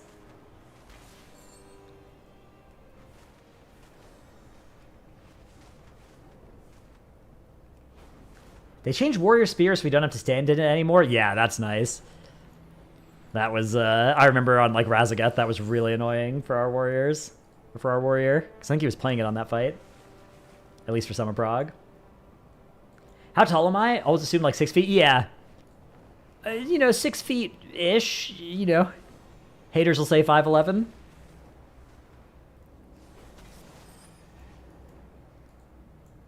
The Dutch, the Bosnians, and the Swedes are among the tallest Europeans. That's cool. 5'9", got it. Yeah. So 5'10", no, 5'11", 5'11". I sound very tall. Thank you. Chat, why did he laugh? Why did he laugh at 5'9"? I didn't laugh at 5'9". I laughed at the premise that I was lying, that everybody lies about their height. You knew a guy who was 6'3" and told people he was 5'11" just to troll? Yeah, that's good. That's a good troll. That is good tech. What am I maining in War Within? Whatever tank is good or has a raid buff we need.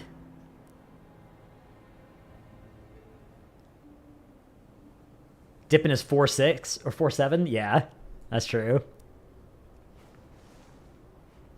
Who in the WoW community has the biggest difference between height energy and actual height?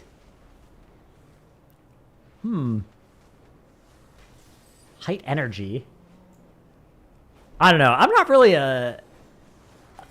I don't know if people... I don't know if I really think about people as having height energy. I will say it's like... It is surprising just how tall, like, Jack and Zyro are. They're, like, you go in the same room as I was like, oh yeah. What's up, guys? Imagine Dorky. Well, nobody knows how tall Dorky is. JPC. Oh yeah. Yeah, JPC not part of the WoW community anymore though. Part of the old school RuneScape community now. We've lost him.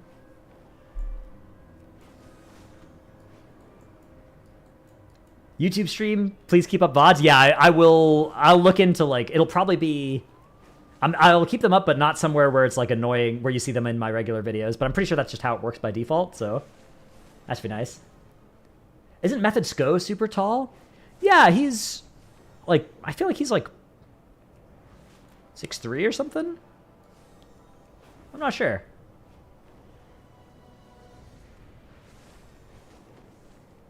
That would be Aya? E-I-Y-A, I think is how you spell the name of the person you're thinking of.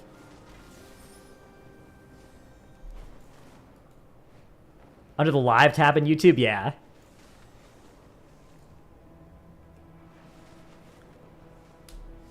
Is JPC not coming back next X-Pack? I don't know. I hope he does. That guy's really cool. Is there info on who's playing which TGP groups? Yes. Yeah.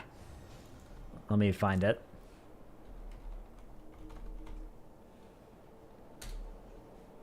It's this weekend is Mandatory, Pedros per Hour, Maj, Shinra Tensei, Perplexed, and Exposed. Here are those teams.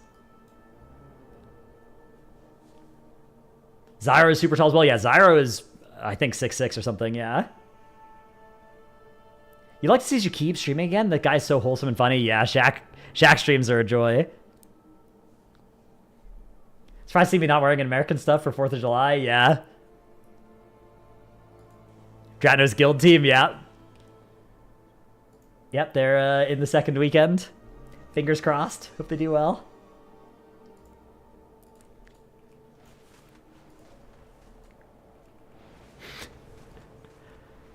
No plans for the 4th? Nah, not really. We got a podcast to record later. I'll see if I can get on the roof and see some fireworks, but I'm not sure if I'll have time. I'm not sure if I'll be busy when that happens.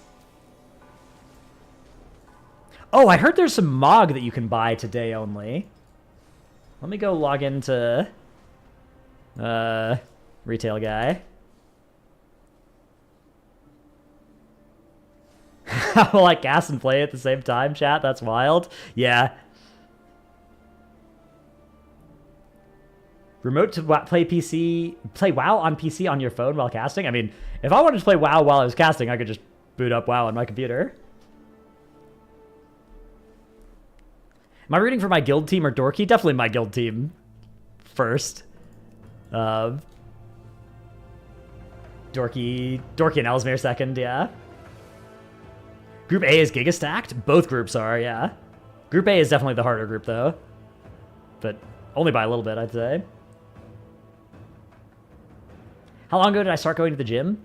Like, I don't know. I've been somewhat casually going for a couple, like 2 years-ish, but like pretty infrequently and sporadically. I've been going more consistently for like 6 months or so. 5 months. Drano's guild team goes hard for a name, especially without me on the team, yeah. I really hope they do well. You two, actually? Let's go. Can I do a gym tier list on equipment in the gym? I think there are actually knowledgeable fitness influencers that do that kind of stuff. What's the best cardio? What's cardio? Cardio and leg day? We don't do either of those things around here. Those are all fake. That's a joke, by the way. Do those things if you're listening out there. That's joke. Joke. Whatever happened with the tooth thing? Is that all good now? Yeah, it grew back. Do we live stream the Potty C? No, we usually just pre-record it. Thoughts on the PoE teaser today? Yeah, that looks sick. I'm excited for the next league already. Okay, there's a vendor somewhere, right, that has some like firecracker things or something. Great time to branch into fitness influencing. I feel like you have to, I don't know. I feel like I'm like 10 years of going to the gym away from being able to get anybody to click on any fitness videos I made. It grew back? Yeah. Yeah, it's back, look. In the drag, okay. Yeah, what do you want? This person, maybe? No, they do have some toys, but I already have those. Oh, holiday fireworks vendor. Found him. Deals anywheres. Oh, red, white, and blue firework? Hell yeah. Give me those. Okay, and then these are Mogs that you can collect.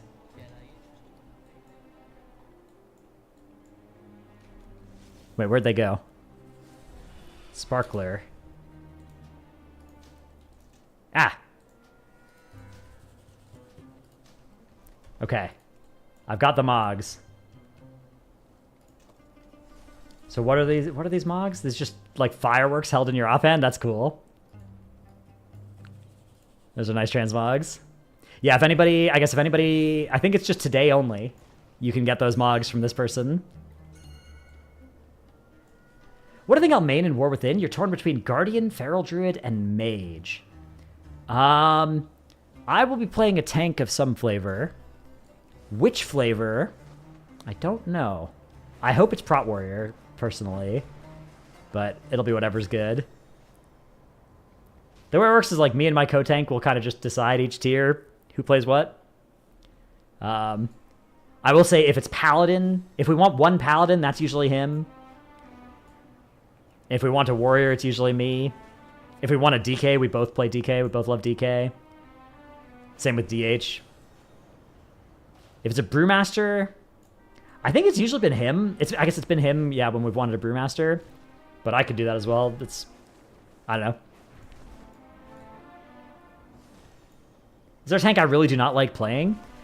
Historically, yeah, Paladin has been the one that I've played the least on Prague. I did actually enjoy it, though. I played Paladin on Halandris, and it was pretty fun. There I liked it because you were just healing your friends. Like, you were kind of playing ambulance prop Paladin, Necrolord. That was how I played it on that fight. And that was pretty fun. I played Brew on Sark. Yeah, I've played every tank on progression in the past. Going back to Castle Nathria, I've played every tank on progression. Why is it that every time Prot Warrior's King, it gets gutted like Dragonflight Season 1 and then after? Most tanks don't reign supreme for long. Where's the Firework Vendor? At least the Horde version is right here. If anybody wants to get those sparklers. Except Vendor's DH. I mean, Vendor's DH has only been good for one real season and then one Mickey Mouse season, right? The Echo Raid plans showed in my Fire Act guide. Are they public or do I have special access to that stuff? They're not usually public, but Echo, like Roger showed them to me and then he said I could show them to people are like share the screenshots around. So, but yeah, I think aside from that, they usually wouldn't be.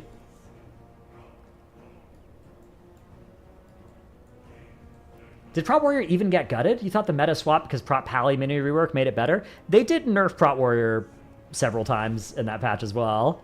So it was a combination of both. I wouldn't say it ever really got gutted, but it was definitely... It got taken down below Prot Paladin, and Prot Paladin got taken up above it, kind of at the same time. VDH has been dominant as much as DK and Shadowlands. Blood was in Raid and M+, yeah. I mean, yeah, DK had... I guess it was a little bit more than a tier, one real tier and one fake tier, because it was also pretty good in Season 2 of Shadowlands, right? Yeah, Prot Warrior is not bad. It's genuinely, like... I think it's the second best tank right now. Maybe it's the third best tank, but I think it's quite good. It's just not DH. Like my Mog. Do you guys like my Prot Warrior Mog? Imagine this thing running at you in a Keystone.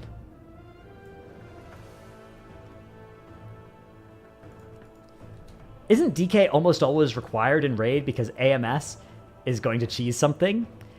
Maybe. I mean, it's pretty rare that they make Raid mechanics cheesable by AMS. You thought it'd be above putting Illy in my DH name? Nope. There are no lows to which I will not stoop.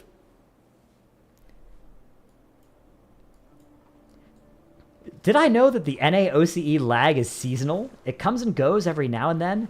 OCE players refer to it as a shark biting the underwater cable or a submarine crashing into the cable. I didn't know that, no.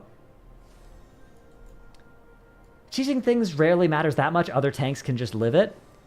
Yeah, it depends on the mechanic. Like, there's been stuff AMS has been good against, although the things that AMS has been best against have been on non-tanks. Like, Argus, Chains could be pre-immuned by AMS more than any other spec could do anything. That was really good. But that was like DPS DKs. Broodkeeper Soak, Razageth Breath. Razageth Breath being AMS'd wasn't that special. Like, every tank basically had a really good way of dealing with Razageth Breath.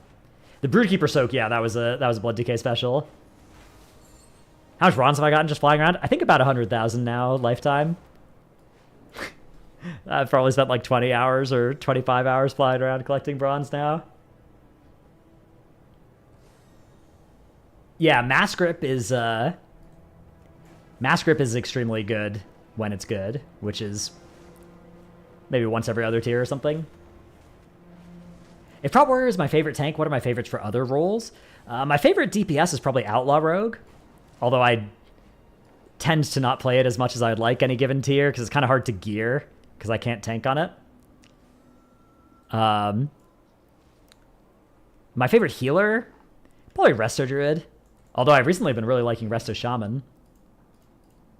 What's all this stuff? Wow, this person has logs. Be careful. Looking for something special? Goodbye. Oh, I guess this is just one of the infinite bazaars. Okay. I see. Yeah, a lot of ensembles available here. I'll buy some of those once I am done with Mop Remix. What's my go-to line to get rats into M+? Inv.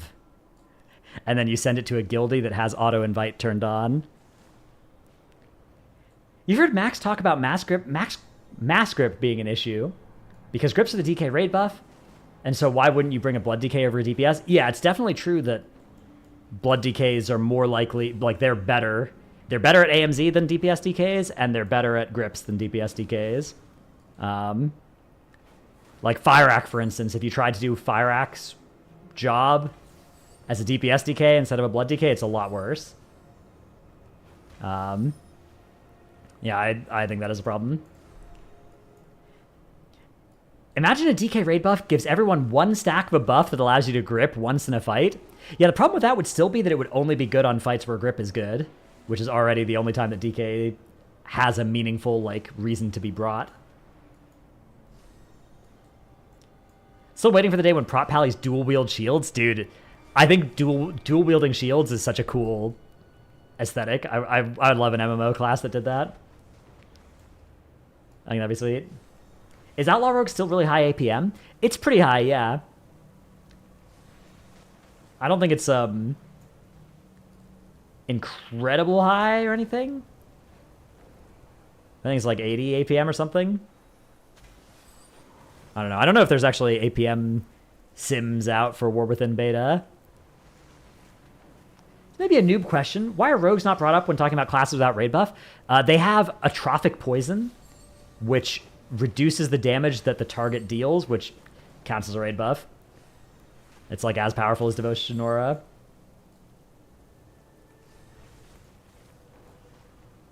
Preservation and Devastation Evoker are also so in the dirt for raid. Certainly true, yeah. I mean, Evoker in general doesn't really have a raid buff. Evoker has Blessing of the Bronze, but that is a very fake buff. That's not actually, like, you would never be like, oh, we don't want an Evoker, but because they have Blessing of the Bronze, we'll bring one. So instead you're bringing Evokers because, first of all, you're just bringing 2 Augs. And then, second of all, you might be bringing them because of the Augs, because of Wernstone, that kind of stuff. And then there's Time Spiral and Spatial Paradox, which will be mutually exclusive in War Within. You only get 1 of those per Evoker. So that might be a reason to bring a lot of Evokers, is like, hey, we want 2 Time Spirals and a Spatial for this fight. All right, let's bring an extra Evoker beyond just the 2 Augs. Source of Magic, Source is definitely nice. It's not really a raid buff, though. That's like a... Because that doesn't... The most important feature of raid buffs for me, when we're thinking about how they affect your raid composition, is how much of a fall-off there is from the first to the second of something, right? So, like, if you think about Chaos Brand, the first DH brings a Chaos Brand, the second one doesn't. If you think about Source of Magic, the first one puts Source of Magic on your best healer, or your most mana-needy healer. Your second one puts it on another good healer. Your third one still puts it on a healer. Your fourth one still puts it on a healer. So it's not really a raid buff in the way of... It's just, like, utility. But it doesn't have that, you know, extreme fall-off in value with extra copies being brought. Don't they have a speed boost like Druid Roar? There's Bronze Attunement, which affects 5 people when they hover, yeah. That's AUG only as well.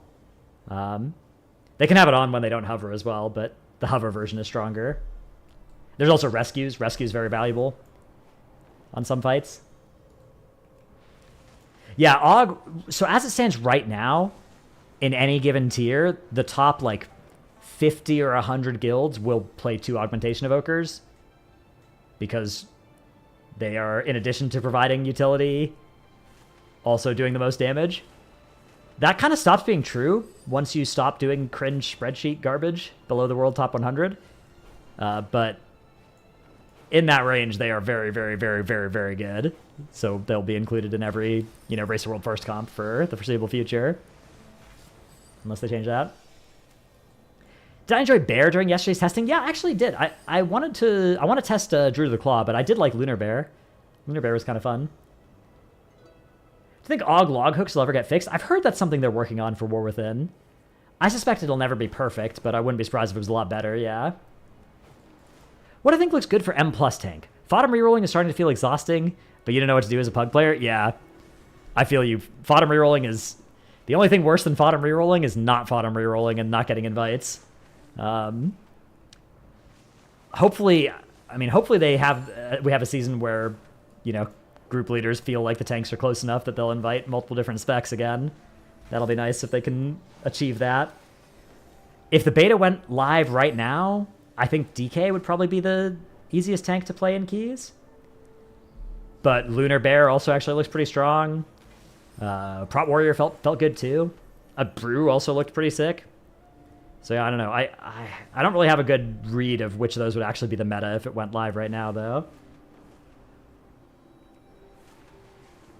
How would I change AUG so that the other 2 Evoker specs could become just as viable? I would probably remove Black and Bronze attunements entirely. I would put Wernstone in the class tree instead of the spec tree. I would make their buffs affect their group rather than their prescience targets and closest targets. Yeah.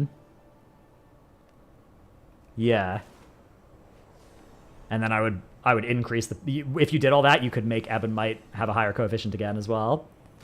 That'd be nice. So it would be better for, like... It would actually be a buff for a lot of people playing Og, for most people playing Og. But it would be a nerf to the very top-end cringe stuff you could do with it. Is Wardenstone really that powerful? It's not the biggest piece of power ever, but the fact that Og gets it and Dev and Prez don't is sometimes a tiebreaker for, like, which spec you'd play. You got good value out of it on Fire-Ak. You could. Smolderon as well. Some pretty good value. In M+, you also get good value out of it a lot, but it does require you to kind of plan ahead how you're going to use it, so you don't see it being used really in Pugs much at all.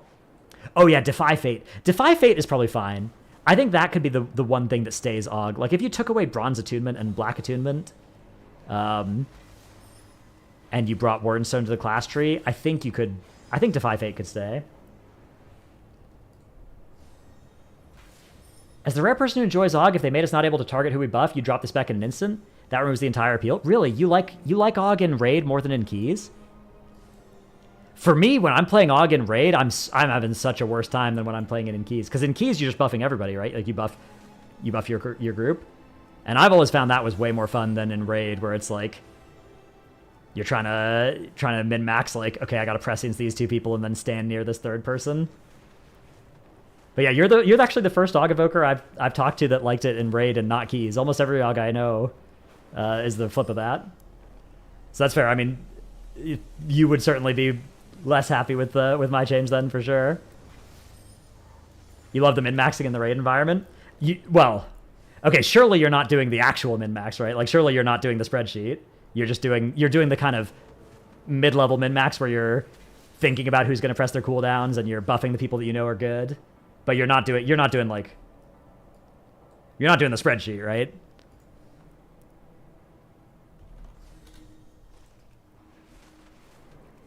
Are all the class changes coming in the pre-patch? Most of them are, yeah. I think all of them are. All the ones they've currently cooked up.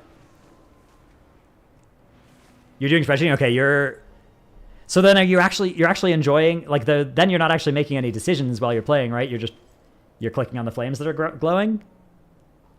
Like, when I'm talking about spreadsheet, you have a weak aura. You have a weak aura that is taking a message like this and is then going to glow these people's raid frames and tell you to buff them. Because you are the first augmentation evoker I know, including all the ones in Echo and Liquid, that enjoys that then.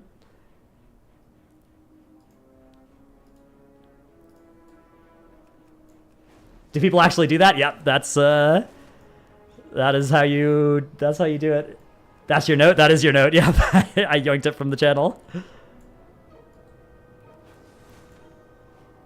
Yeah, use the site to generate it, yeah.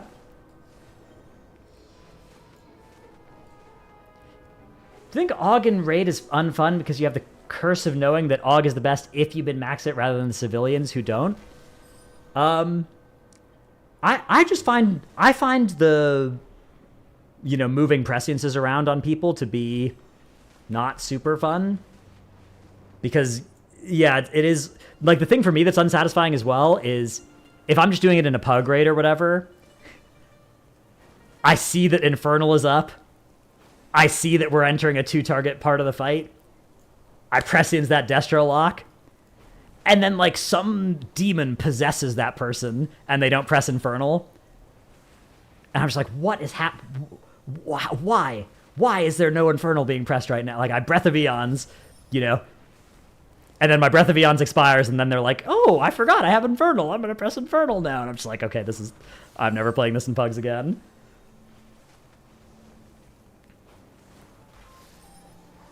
Yeah. And then but playing in an actual progression looks worse, because then in actual progression, the Og experience in my guild for the Og Evokers was pretty much, okay, start with this spreadsheet, which is just, we stole all of, like, Echo's CD times, and then somebody would pipe up, our mage would pipe up and be like, I'm going to try moving my combustion here, and then our Og Evokers would be like, no! And then they'd have to go and like spend 30 minutes fixing their note in their spreadsheet so that they could now be presciencing the combustion again. So I don't know. I didn't have much part in that. I just watched it happen because I play tank and raid. Don't pull, you're doing new timers? Yeah. Yeah, I mean, usually we would just say, it's fine, whatever, fix it for tomorrow, but we're going to pull right now. But that was definitely, that was frustrating. But it was good. I mean, it was worth it. Like, the amount of value you get out of that is definitely, it is worth it. Any hot takes on the support role, and if it's something the community would accept expanding? Or is AUG already too much? I think that AUG is... Like, I think the support role...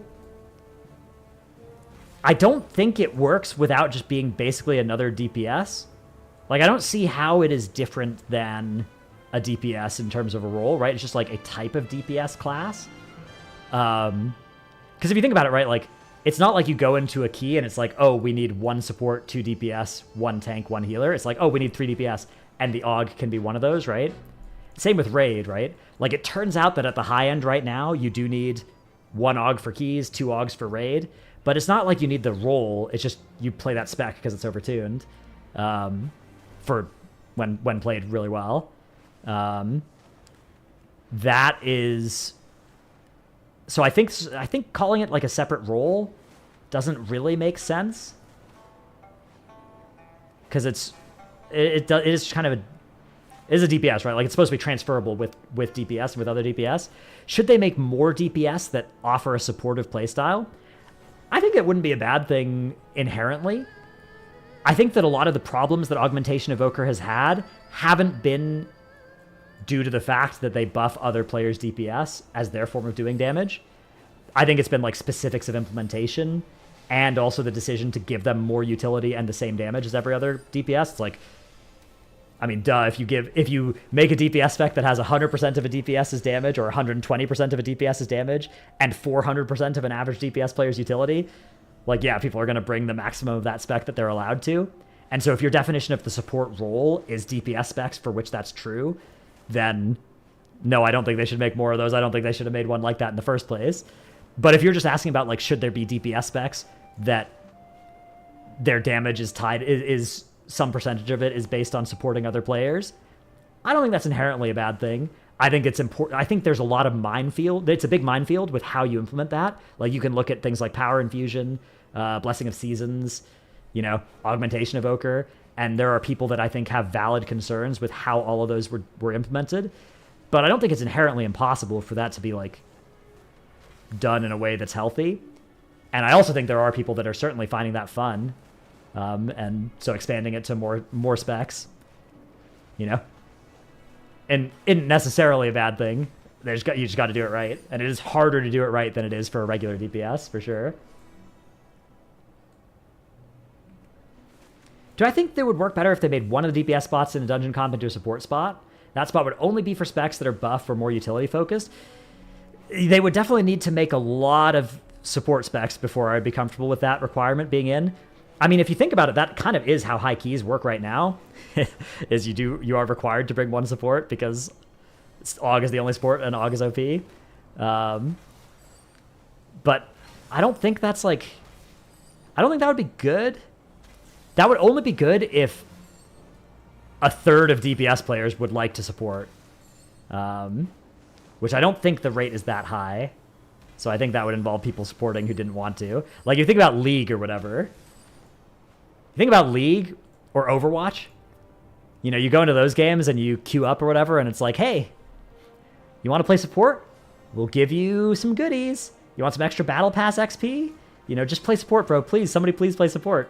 And the reason for that is because the ratio of support players to the amount of supports needed to fire a game is negative, right? So they need to incentivize people to play support because it's not inherently fun. So I don't think WoW should move in that direction of being like, let's increase the amount of, you know, support players needed beyond the amount of people that want to play support, right?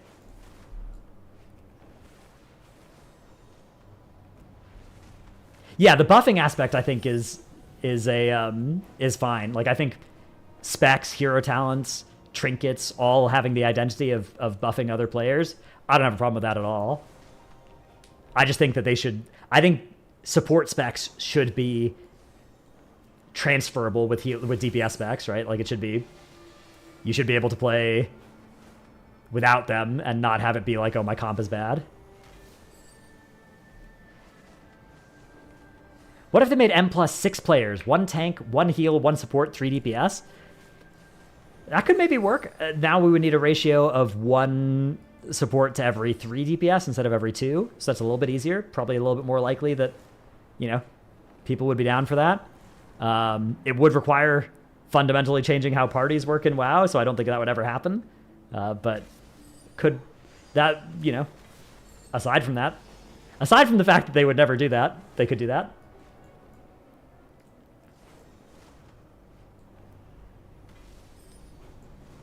Support is an optional addition. I don't think you'd ever have dungeons that could be done with 5 or 6 people. That would be weird. Flex dungeons up to a certain level. I mean, there kind of are with the follower dungeons, right? I think that's, you know, I think flexible content is definitely good, though, for, like, delves, for instance. Delves are pretty much that, right? Like, 1 to 5 players. I guess they don't have as much going on as dungeons do, though.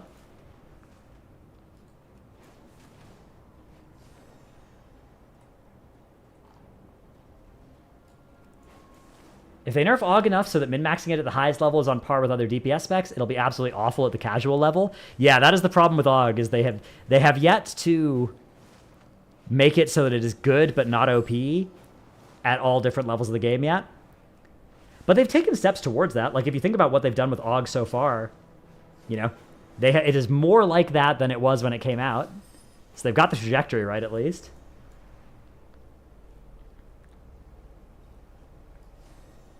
What do I mean delves don't have as much going on as M+? Delves are your new endgame pillar. I just mean that mechanically, like, the mobs are doing less than dungeon mobs do. It's a lot more like fighting open world mobs. Did I decide on what to do with my beard? Yeah, I'm keeping it. I'll probably keep it at about this length. And then just, you know, try and keep it clean looking. Maybe a little longer, I don't know.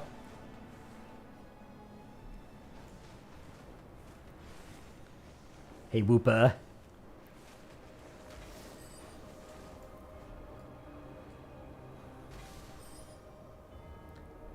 Even if it's awful as a casual, don't they just need to learn that supports aren't going to be the top half of the meters? Yeah, but then, like, what's the point of bringing one, right? Like, if you're just doing the kind of content where somebody can do half the damage of somebody else and it's fine, sure, but, like, most people who are playing WoW, even if they're playing casually, they have a lot less fun if their class performs really poorly, right? If the answer instead is that they're bringing some utility that makes it worth, that I think has proven to be pretty hard to, like, balance. Again, we're talking about casual players for whom the balance is obviously a lot less important, but it still is important that your class feels not super underpowered nor super overpowered, right? Like, either of those things being true does hurt casual players' experience too.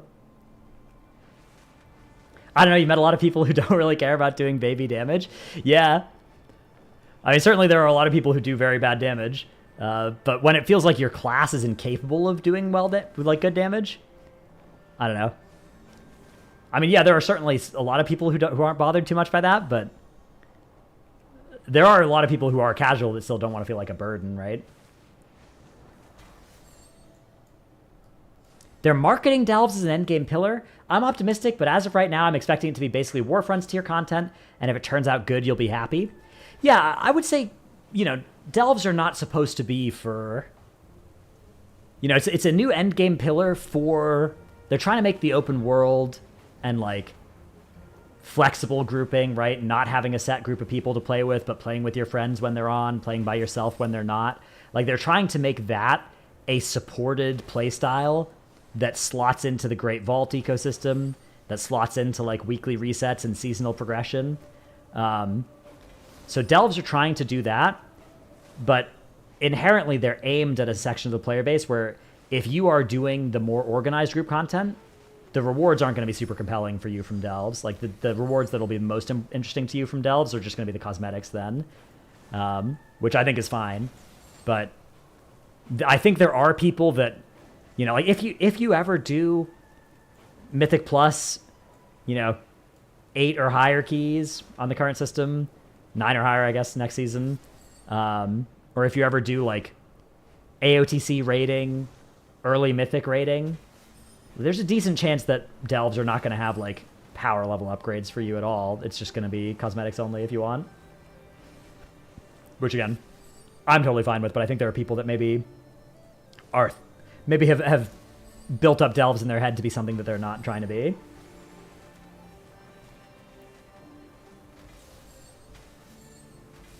Why did I say +9 instead of +8? Next season, +9s are where aspect crests start dropping.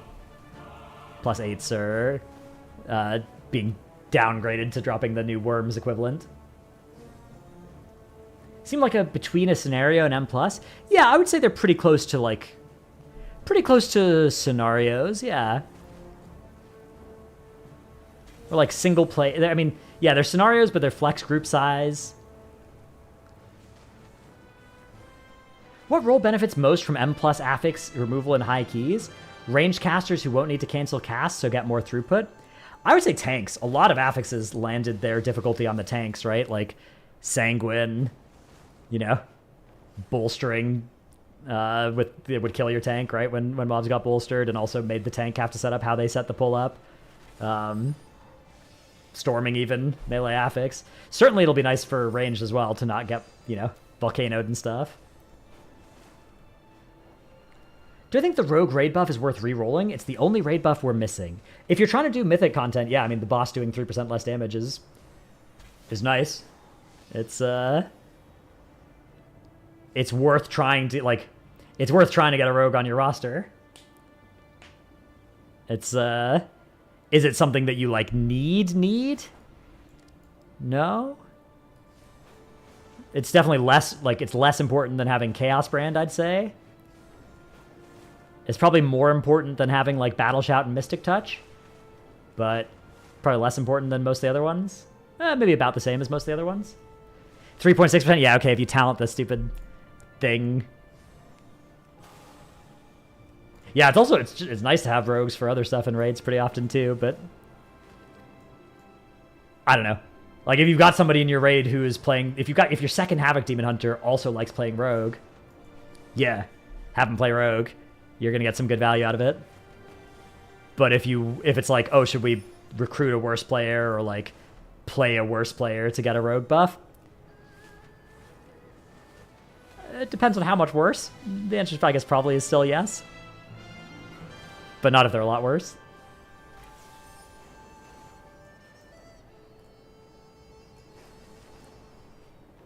What would happen if they got rid of CC from DPS specs and only supports and healers had it?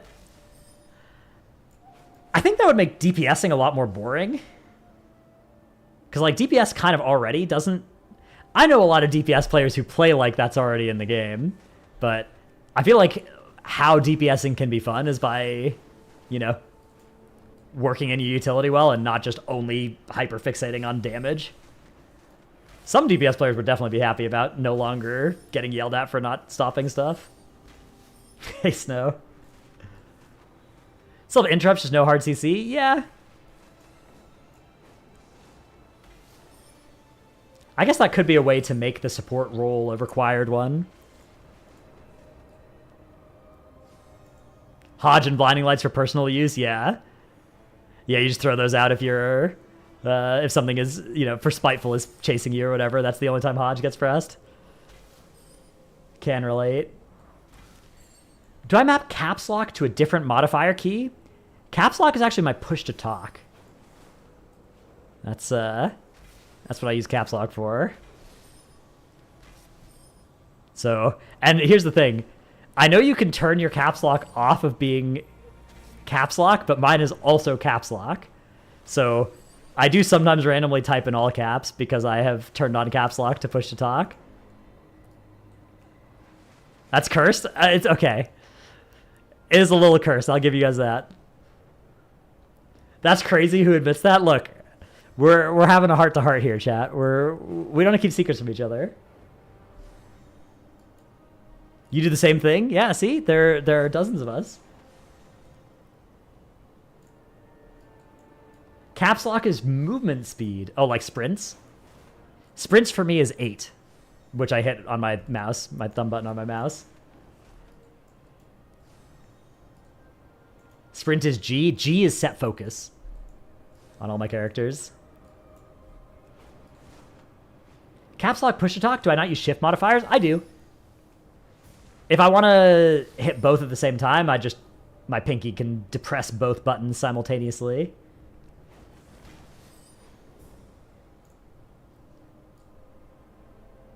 Sprint is Shift F. Shift F was artifact abilities. Then it was covenant abilities. And now it's still covenant abilities. Like Primwave, for instance, is on Shift F for me on this spec. But a lot of specs have multiple or 0 covenant abilities, so that's kind of fallen by the wayside now. When do cross-realm guilds become active? Pre-patch or War Within launch? My guess is pre-patch. I think it is pre-patch. Because they're turning off guild realm transfers on the 23rd. I assume in preparation for either pre-patch that day or pre-patch the following week. Shift F is big AoE. For me, most AoE is like E and Shift E. Used to play with a Shadow Priest in Legion whose push-to-talk button was also Void Bolt. That can't be good. Tilda is push-to-talk. My Tilda is auto-run. But Tilda's kind of out of the way to hold down.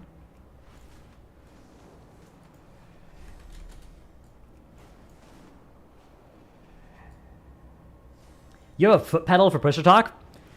That sounds really smart. The only problem I'd have with foot pedal push-to-talk is... Okay, imagine you have foot pedal push-to-talk, and then you're just driving in your car with a friend. You're at a red light, and then, you know, they finish their sentence and you start replying, and you have the muscle memory, right?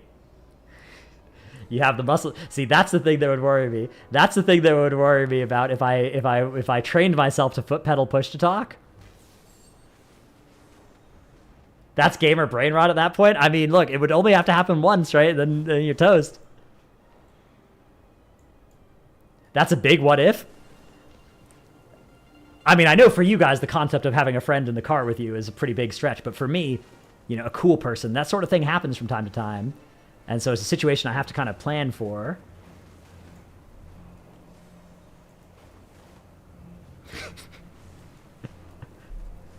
If that happened, it was meant to be. Yeah, I guess that's probably fair.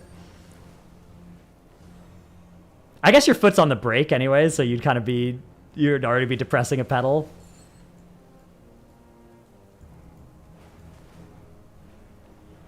What if a meteor falls on my head the moment I go touch some grass? It happens. Growl is now the man of the people after that insult. Yeah, he's already been the man of the people. Oh, are we talking about driving cars? Yes. Some damage could be done to me here. Can we get a main cat on body C? You mean Growl? Yeah. Yeah. I don't know. He's cool. I hope we have him as a guest a lot. He's very good.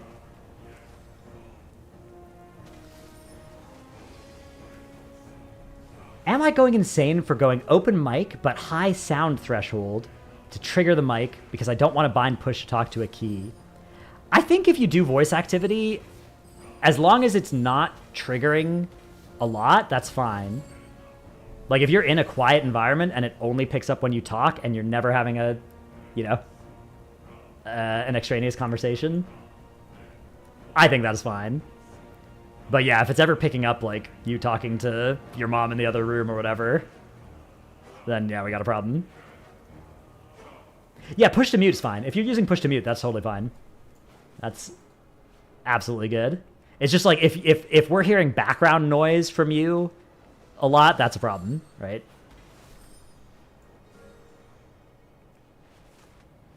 Yeah, but push to mute if you have background noise even as well. Like push to mute versus push to talk, that's just preference. That's up to you. Overheard a guildie get asked for a divorce from their wife because their mic was hot. Okay, so was their wife divorcing them because they were open micing too much?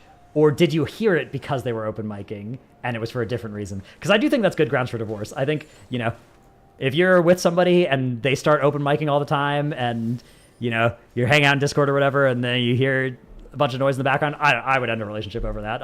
I'd be out of there. Wants a divorce because they use caps lock as PTT? Yeah, exactly. That's, I don't know. These sorts of things, that's reasonable. Wife was jealous the mic was too hot? Oh, I see, I see.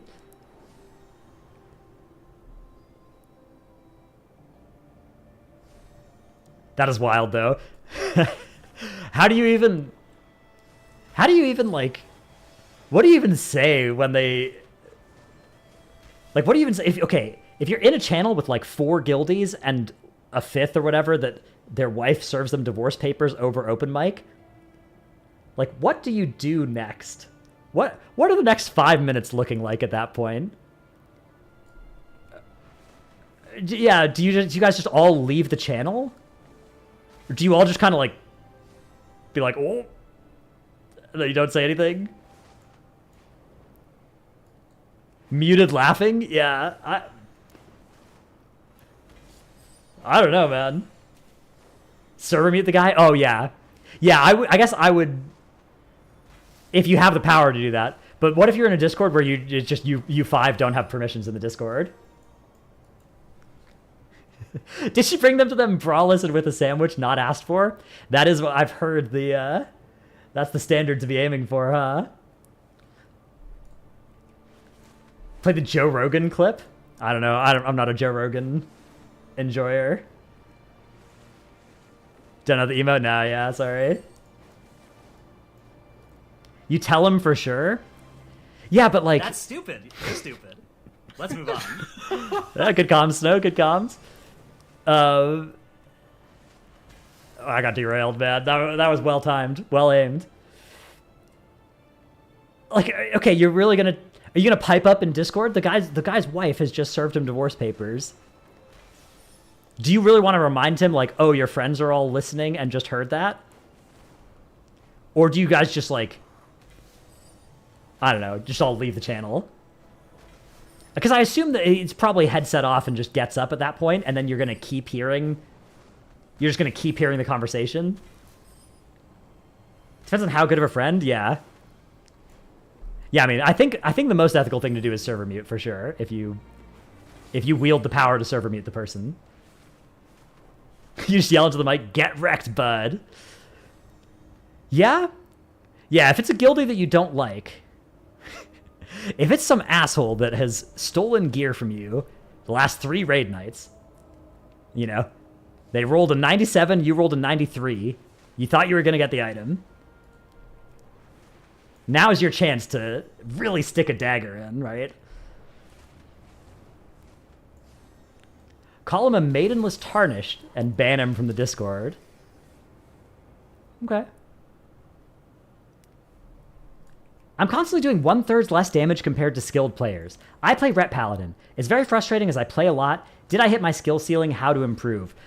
I'm not sure for Ret, like you're doing 1/3 less damage than others compared to skilled players. I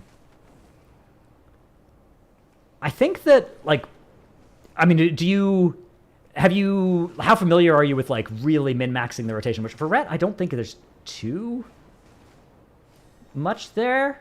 Like, there probably are mistakes being made for you that are fairly fixable, would be my guess. Like, if you're doing, like, 5% less damage than really good people, that might be pretty hard to close that gap. But 33%? I think you should be able to close most of that if you, like...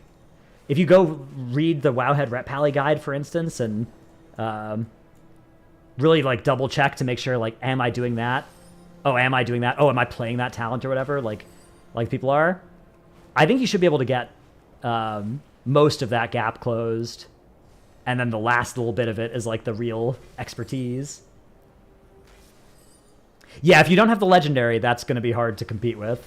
That's very true. It may be a gear thing. Gear is more likely to account for a 33% gap than skill ceiling.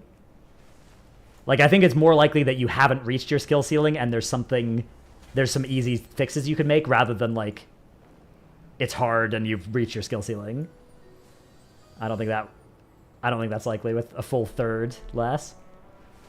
Yeah, you might be spending time off global without buttons being pressed. That steals damage from players all over the place, but I don't know if that's a third of your DPS. For some casters, maybe sometimes. I've looked at some logs of some casters that are spending like a second between each cast, not casting anything. That's real bad. Gotta not do that. Why is chat roasting you? You're a rep main. Do you have any advice for any rep pallies that are doing way less damage than they should be?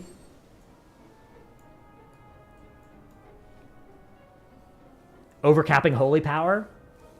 Sounds plausible. Yeah, it could be CD timing. A CD timing is a good thing, like a good thing to look at. Not necessarily CD timing, just making sure you're getting all of your CD presses as well. I notice a lot of players in Mythic Plus will really jealously guard their CDs, and they'll end up casting a 2-minute CD once every 4 minutes or something. That's real bad as well. That's something you gotta not do. Like, basically, I would say 95% of people that are making a mistake with their CD timing are just not pressing it enough rather than pressing it too often. So make sure that when Wings comes off CD, you press it, or you have a really, really, really compelling reason not to press it, right? Which is like, this pack is dying in the next 10 seconds. We're about to pull a boss with Lust that's really important that I have my Wings on pull for, right? Like those kind of things.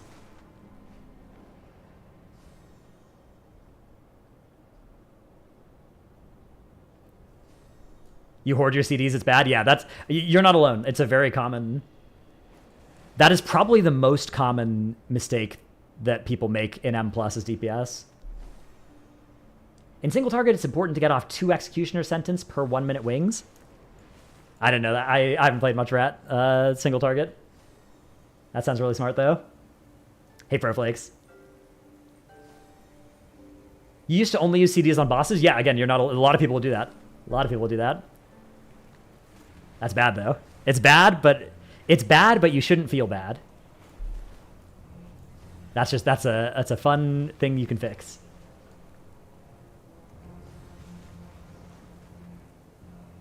Find yourself making that mistake with Shield Wall. Yeah, so defensives on tanks are a little bit different because sometimes you don't need to press them, and it can be really nice to have them situationally. But yeah, obviously if you're ever dying and you had a defensive available, that's a mistake. I think the easiest rule of thumb for tanks, if you're a tank and you're like, I never press any of my defensives, I feel like I could be doing better with that. The easiest rule of thumb, I would say, is just press something on pull every pack. Like, every pack you pull, start with a defensive rolling. Like, you might not need it to live that pack, but that's the time that most tanks are the most fragile, is right when you start fighting a pack. So, if you're just like, hey, I'm going into a pull, I'm going to have something, that's a good mindset. And then, you know, if you panic, press another defensive. But usually you won't run out of defensives by doing that. Why farming bronze? Nothing else to do. Thanks for the primes, John O'Lance and 6A. TY. Nice to see me streaming on YouTube. Yeah, I'm trying to double stream, trying to dual wield Twitch and YouTube streams now. So, how's the quality, by the way, YouTube? Earlier, some of the people on YouTube were saying that it's like pixelated-y, looks kind of low bitrate. How's it doing for everybody watching over there? How do people level alts in Remix? Just questing? I think, like, daily, you spam heroics as well. Or something. YouTube is better than Twitch in quality if set up properly. Yeah, that's the thing, is I'm not sure I have set it up properly. Still blurry, good for me. Bit lower than Twitch, but you prefer it. 1080p looks fine. Stream is already better than Max because he actually reads YouTube chat. Yeah, I have both YouTube and Twitch chats next to each other.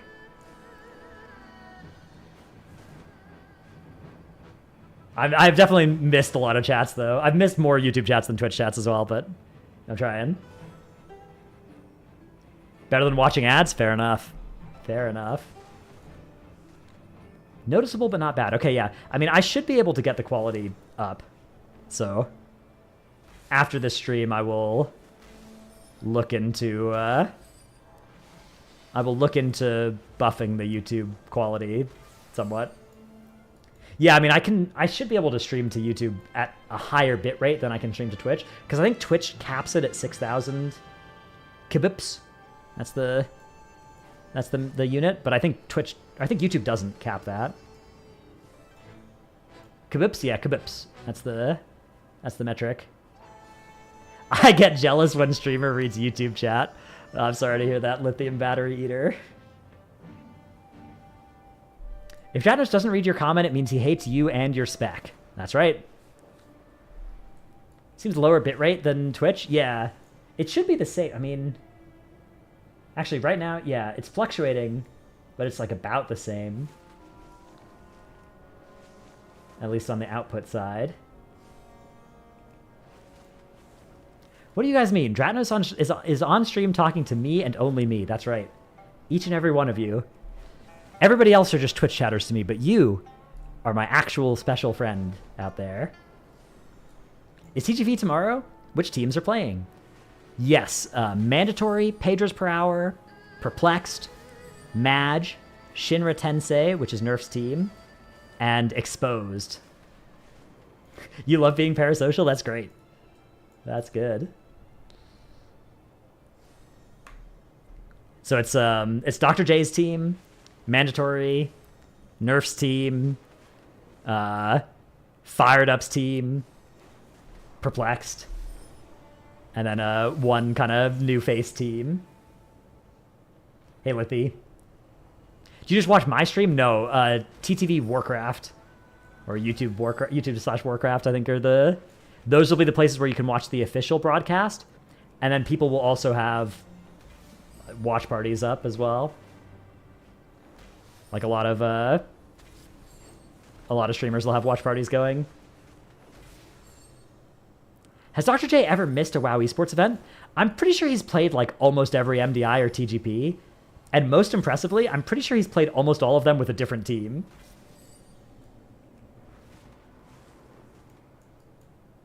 Pedros per hour is Abyss name for sure. Yeah, that's a great team name. Am I streaming to YouTube first and then Twitch? I think I remember Max saying something about if you do it the opposite, it gimps the YouTube bitrate. I'm streaming to... I have a plugin. So my OBS is streaming to Twitch normally, and then I have a new plugin for OBS that also streams to YouTube. But yeah, maybe if I flip that around, it'd be better. Got any thoughts on the Esports World Cup? Not really. Like, I don't know. Like, if there was a big WoW event... I'm trying to think how I would react if there was a big WoW event at it and I was asked to cast and I was offered a lot of money, and I don't know what I would do. Like, I think I hope I would turn it down, but I don't think I can blame anybody who didn't. So, I don't know.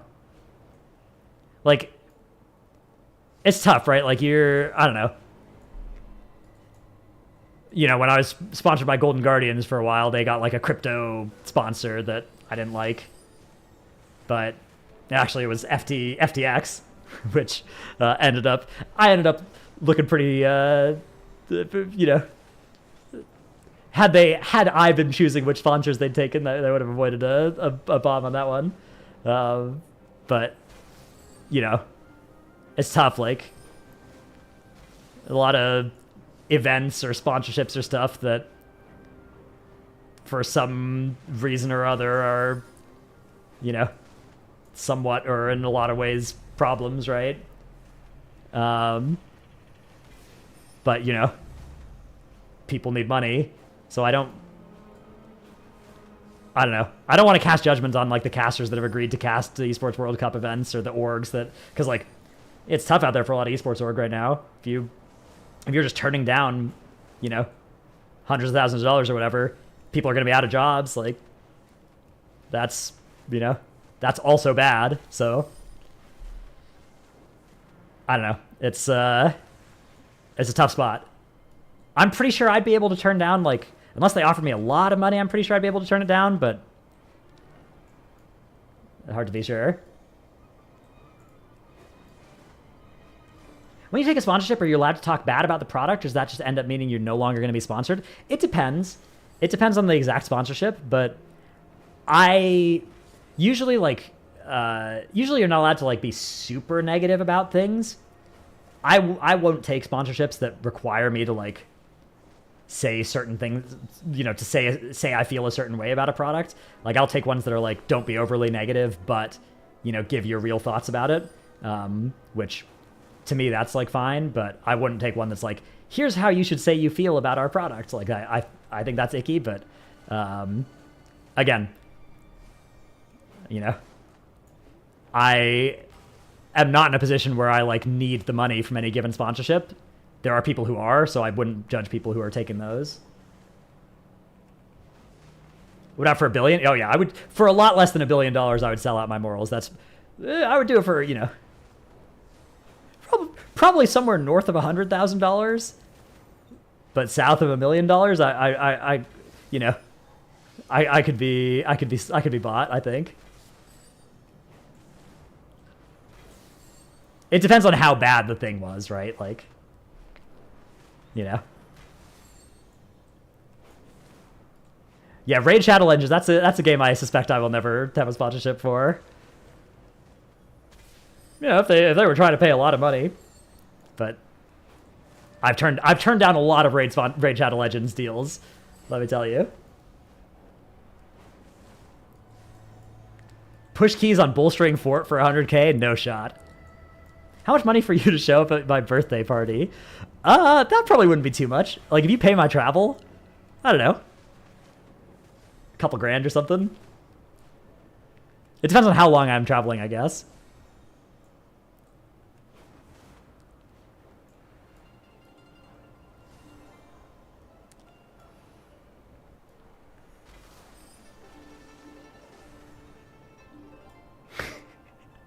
Exactly, Frog, exactly. A friend of yours accepted the gig. You're not going to damn him for grabbing the work because you know he's desperate for money, but at the same time you're disappointed because there's always a different option. Yeah. Is there always a different option, though? Like, I mean, often the option is you either work this event or you don't with the time, right? Like, the next best thing you could do with your time is just, like, stream, right? In a lot of cases. It's not... There aren't a lot of casters that have multiple different choices for what they're going to cast each weekend and are choosing the best of them, right? Most casters are like, most weekends we don't cast, and then we get to cast something sometime. Yeah, it's like pretty rare. I guess, like, it depends. Like, obviously, you know, if you're in some cases, it's like, oh, I could cast for Liquid or Echo for the Race to World First. There have been times where I've had both those options. But most of the time, it's just like, oh, there's, you know, I'm either casting TGP this weekend or I'm turning down that deal and, you know, not casting it, right?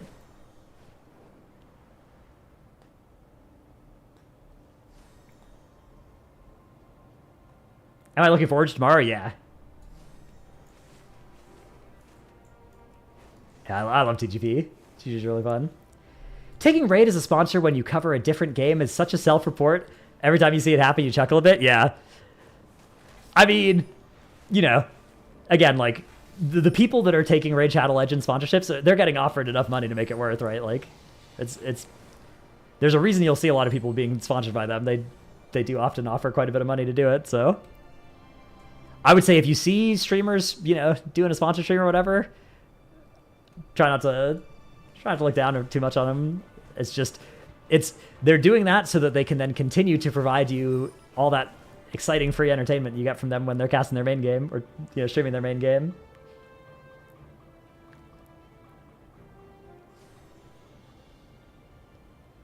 Have I been watching much SGDQ this week? No.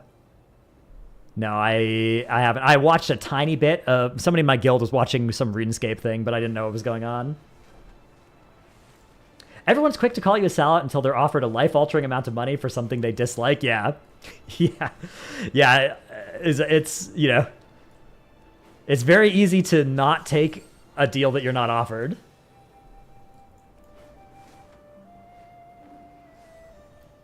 It's so neat that a lot of fighting game casters get sponsored by Chipotle. Yeah, I need to find out how to get a Chipotle sponsorship, because I eat Chipotle like every day. Not every day, but I eat a lot of Chipotle. That's a sponsorship I need to secure. They make you fight? Ooh. People of my choice or like actual fighters? I can offer a whole 3 digits for a sponsorship of your game. Ooh. That's pretty good, potentially. How much to take a BetterHelp sponsorship? That's one of those companies that's got some kind of shady stuff going on, right? BetterHelp? I've heard that there's some suspicious things going on with that one. Definitely a bit dodgy, yeah. I think I'd pass on them.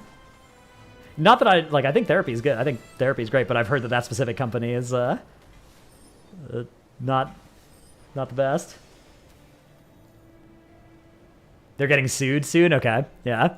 I haven't been following. I saw in my YouTube recommended feed like a video documentary about them or whatever, but I haven't watched it yet.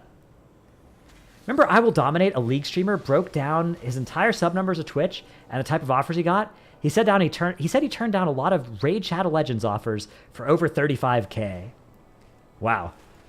Yeah, most offers that like most game offers will be they'll it's not like mostly.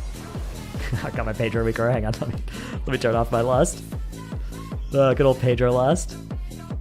Where's my lust even? Right, there it is. Bang. Die, Pedro. Are you not allowed to disclose how much a sponsor offered?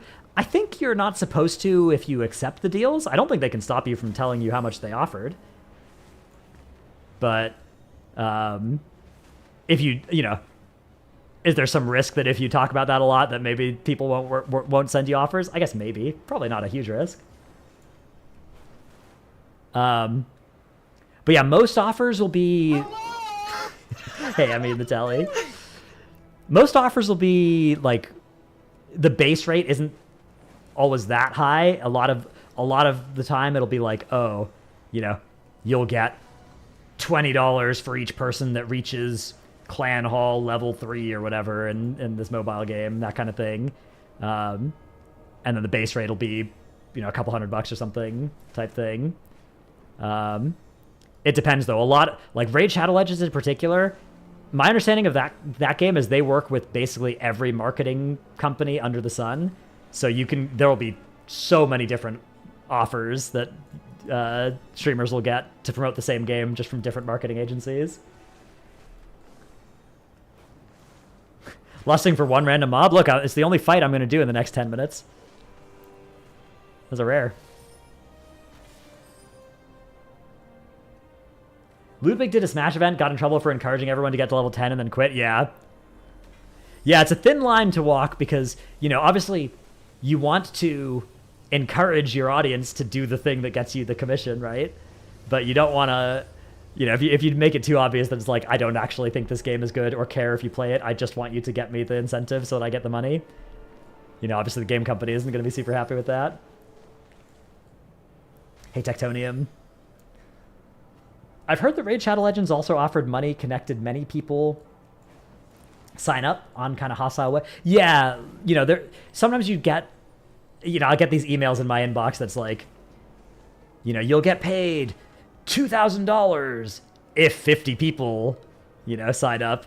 If not, you'll get paid $30. Which is like, okay, all right. And then they kind of prey on the streamers that take that without really realizing that they're probably not going to be able to get 50 people in their audience to do a thing, especially for Raid Shadow Legends, because I'm sure all of you guys, I'm sure of the people watching this, a lot of you have already, you know, played some Raid Shadow Legends for when your favorite streamer was playing it some time ago. Help them out. right, see you, Snow. Have a good night. And see you, Sean Cinnamon. Yeah, I'm probably not streaming for too much longer because we got Pod EC to record kind of soon. Whenever Dorky is done.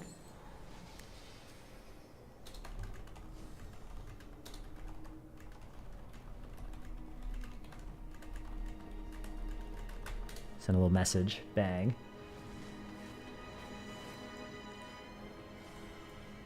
Did I ever get to go to NBA games for free on GG? I think I maybe could have snagged tickets at some point. I got to go to League Worlds for free when it was at the Chase Center or whatever. That was really cool. I also got to like they brought the NBA Finals trophy to the Golden Guardians facility for an event that I was at there as well. So that was kind of cool. I got to, you didn't get to touch it. They didn't let you touch it, but I got to be right next to it, take a picture. So that was cool. Back when the Golden State Warriors, had the trophy. Do I have any regrets about the GG era? No. I don't think so. It was a good time. I kind of wish we made more videos. Like I liked, so the way that worked is that towards the end we kind of weren't actually making much content. So I was kind of getting paid to do nothing, which I won't argue with, but I thought we were making good content before then, so that was fun. Yeah, Golden Guardians signed a bunch of WoW creators and teams. There was like a Dorky's team and Nerf's team at the time. And then like me, Teddles, expanded into like Krista, Makes, a couple other people. Yeah. That was it was a good time. Made some good videos and stuff. Yeah, they had the move as Golden Guardians PvP team. That team is good. Like that team is a really good combination of like good and entertaining. I'm still in the GG team here on Twitch. Yeah, don't tell anybody. Ben, yep, PoE legend. He was just GG signed for ages. Yeah. No, I'm sure he was just a good streamer to have on brand.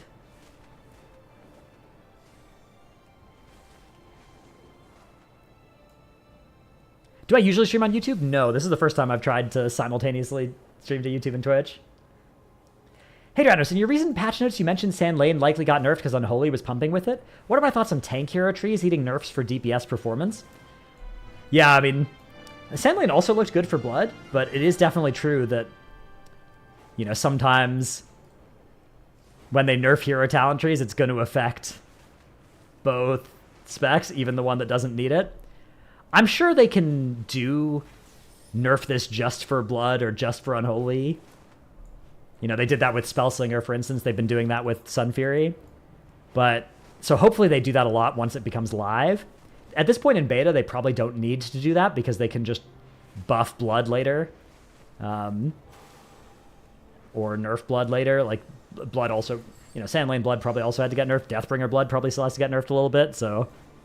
But yeah, I mean, hopefully, it would suck if that was something that happened a lot once War Within comes out, is your spec is fine, but you get nerfed because the other person playing your hero talent gets that hero talent nerfed.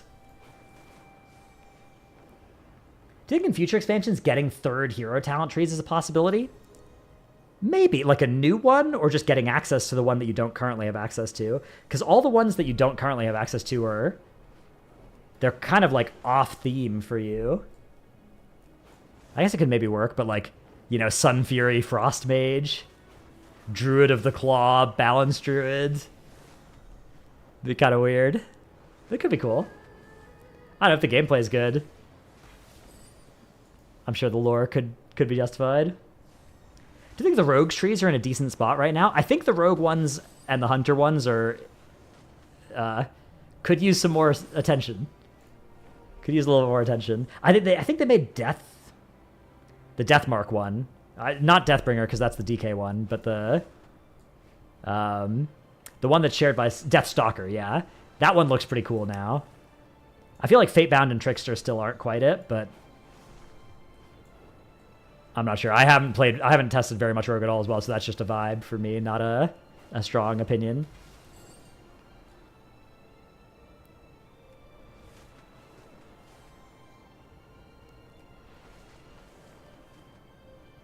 Hero talents are evergreen. Yeah, hero talents are at least the next 3 expansions is the current plan. I don't know if we'll see if they continue them past that. Obviously, like, if they're particularly well received, I think they would keep them forever. But I wouldn't be surprised if they do go away after the 3 saga. Do people RP in WoW? They do. On RP servers, it does happen. Yeah, there's RPing. Like Moonguard is I think the server most famous for it. There are add-ons you can get that let you put your backstory in your tooltip when people mouse over you and stuff. A lot of RPing happens in like Stormwind and Goldshire Inn, although that's often a different kind of RP. But yeah, it's not a huge, not a lot of people do it compared to the amount of people that play the game. Yeah, there is RP PvP as well. I used to be on an RP PvP server back in like Kata.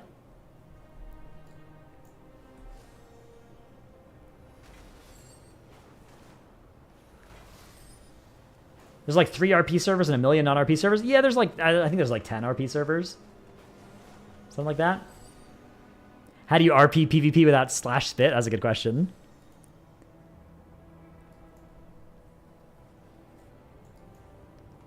That's the most popular kind of RP at the end, yeah. Moonguard is more than Goldshire people? Yeah. That is just one of the things that does happen on Moonguard. I went 3 out of 3 head-to-head on those bronze against that guy? Yeah. Sucks to suck. Get owned. I'd say WoW is a lot less RP focused compared to Final Fantasy. I think that's fair, yeah. I haven't played a lot of Final Fantasy, but of the people I know who play Final Fantasy, a higher percentage of them are interested in RP.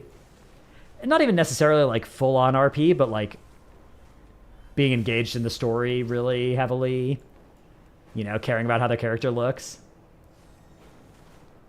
That's something that, you know, hanging out in their housing, something you can't do in WoW. How much bronze do I have? Ooh, almost 60,000. Now I'm gonna be rich. This is great. Well, let's go see if there's any cool mounts I can buy. I want to buy all the mounts. I find it amazing how you can yap this much and not get stun locked. Yeah, yapping is kind of my specialty. That's something I am good at. Not actually yapping coherently, but just yapping for the sake of yapping. A friend of mine only plays Final Fantasy for guild housing and designing other people's houses. She loves it. Yeah, I mean, dude, if WoW did player housing, if WoW did player housing right, that could be so huge.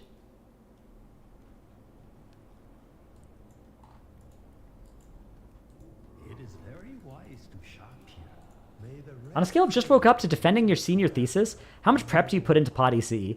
Yeah, pretty much just woke up. A lot of people don't pay attention to the nitty-gritty level quest plots like Max, which is fine. IMO WoW is more fun overall. Final Fantasy is like a single-player game that you're forced to MMO. I think that's fair, yeah. I mean, the WoW storylines, I don't know. I feel like WoW's storytelling is better than maybe a lot of people give it credit for, but there are definitely a lot of people who play WoW that like don't follow the story at all. I feel like in Final Fantasy, you're going to get shunned if you don't, you know, watch the cutscenes and know what the story is of the patch or whatever, the expansion. Ooh, there's some good toys that I don't have. Maybe I'll buy those. Where's the... These are the mounts. Okay. Thundering Cobalt. Bang. New mount for me.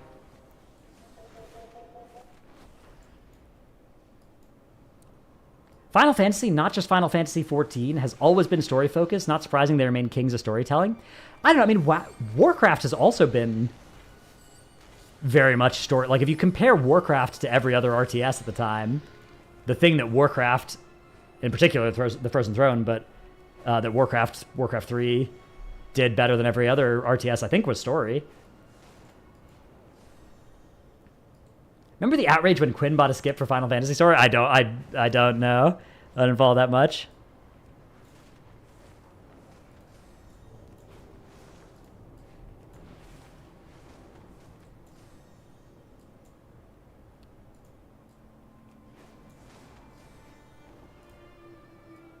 Okay, defend the story of Dragonflight. Precisely the cinematic after you kill Fyrakk. Yeah, that cinematic was not good. That cinematic was, you know, it reminded me of Fast and Furious, but like one of the worst Fast and Furious films, where at the end, after they finish driving the cars, they're all sitting around the table talking about, you know, how important family is and stuff.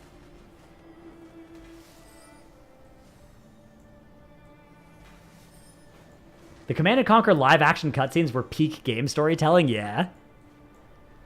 I remember those. The, it was like Red Alert, where it just, you know, they, like, played you through a TV, the mission briefings each time. That's a good game. The War Within cinematic that was just released isn't the actual cinematic for War Within, is it? I don't think it's like the primary cinematic. That one I think was already in the preview or whatever in the trailer. I don't know, they always do like a bunch of cinematics for each expansion. I assume they're talking about the one on Twitter that had the like Xal'atath smirk one from a week and a half ago or something. That one's just like I think just like a hype trailer rather than like the cinematic for the expansion. I think the one that's the cinematic for the expansion is the one with the sword and Anduin and Thrall.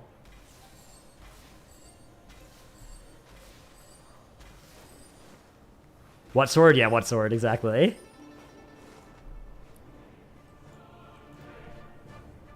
I want to make my Resto Shaman main a Drakthir in War Within. Any chance that happens? Yes. That is, I think, I don't know if Drakthir are going to be able to be Shamans. I think they're going to be able to be most classes. But I don't think it'll be right away as well. I don't know if Shamans were on the list, actually. Shamans might be one of the classes that they can't be. Having Glide and 2 AoE stops as racials is pretty crazy. The Glide is, you know, is niche.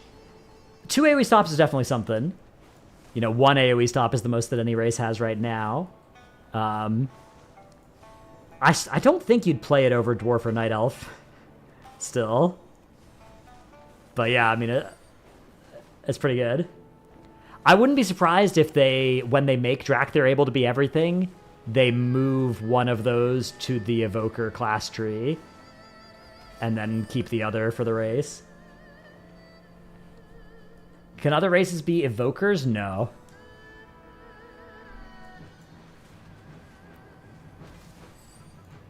Remember the whole Xal'atath thing back in Legion with Shadow Priest and the Emerald Dream? Always thought that would go somewhere? Yeah.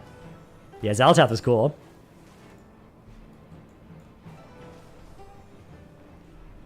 We don't know all the classes they can be. There was a list recently that was like DK was off of the list or something. Or maybe that was for Earthen, actually. Maybe I'm thinking of Earthen, not Drakthir. Yeah, I don't know. Yeah, because, okay, Earthen can't be DKs, but we thought they could for a while or something.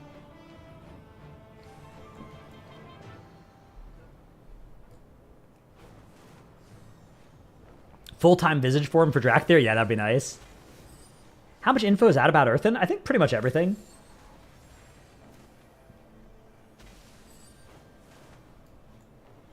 Yeah, I think if you can play... I don't think Drakthir Paladin is going to be a combo, but if it is, I think Drakthir Prot Pallies would be kind of sick. Because Prot Pallies, I guess they have Blinding Light. They don't have a lot of AoE stops, though.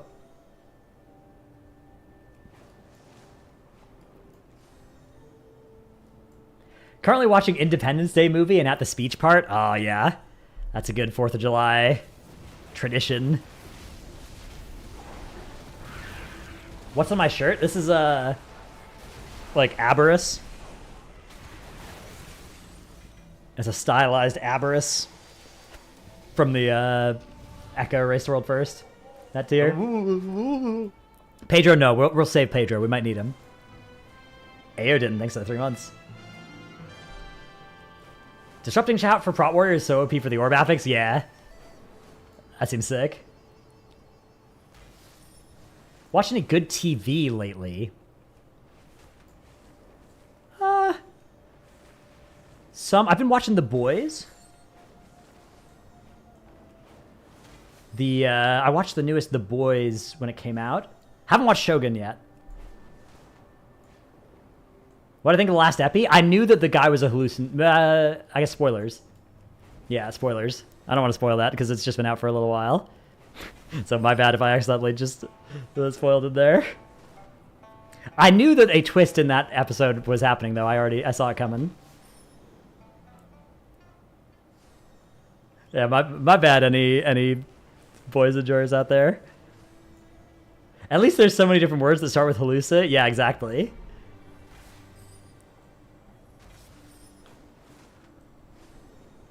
Am I a degen Game of Thrones House of Dragon fan, or am I normal? I really liked Game of Thrones. I haven't really liked House of the Dragon. I didn't really like Season 1 that much. I will watch Season 2, but I'm not watching it as they come out. I'll just watch it when it's all out.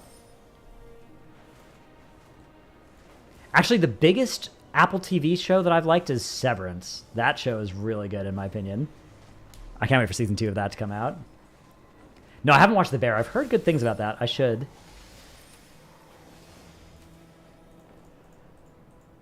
Last show you watched was Clarkson's Farm. I think I watched the first season of that.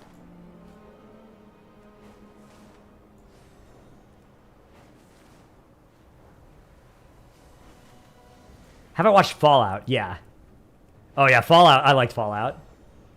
Succession, I've watched that. Yep, Succession's good. Silo, I watched Silo, and then I read all the books after watching it because I wanted to know what happened. So that got me pretty good. Oh yeah, Ted Lasso is phenomenal.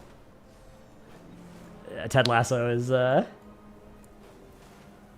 show's great.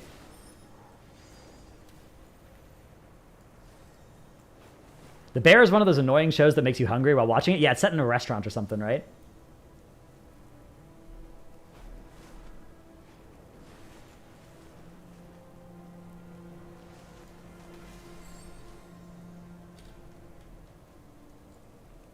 If you like Lasso, you might like Shrinking. I don't think I've seen that. I don't think I've really looked at it. I'll do that. I did really like Ted Lasso. Yeah, I need to watch Shogun for sure. That's the problem with Shogun. Don't you need subtitles for that? I'll need to find a time to watch that. Yeah? Yeah, I like watching shows that are in English, usually. Because, like, then I can do other stuff. Or, like, close my eyes if it's late and I'm EP. Needs full attention? Yeah. I mean, I can definitely give my full attention to shows that demand it, but I'll need to find a time for that. Even the dub has subtitles because it's kind of important on what the main guy can understand, yeah.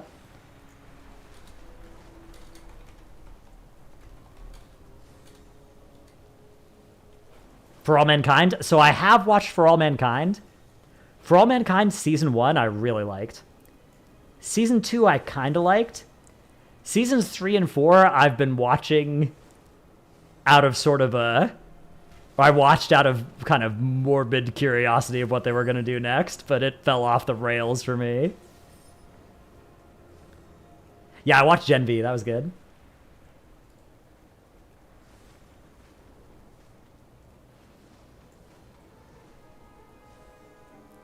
Yeah, season 1, actually episode 1 of For All Mankind as well.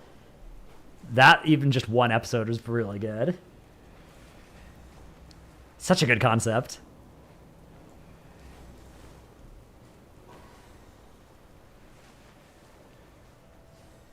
The so For All Mankind, it's the premise. It's like alt history. If the Soviets made it to the moon first, which is so cool. It's like this, alt history, space race, stronger Soviet Union. They don't like invade Afghanistan. Stuff's better for them and stuff. The first episode is really good though, because the first episode is like they land on the moon, and it's you're watching the Neil Armstrong and whatever the astronauts watching the Soviets get there first. That's really really powerful.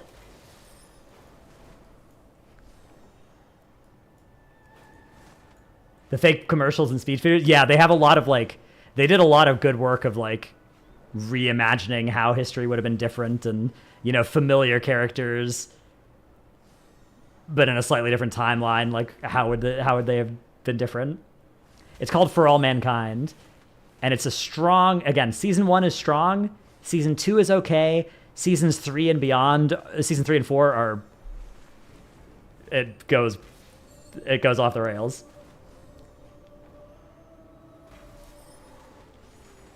Have I seen Man in the High Castle? Yeah.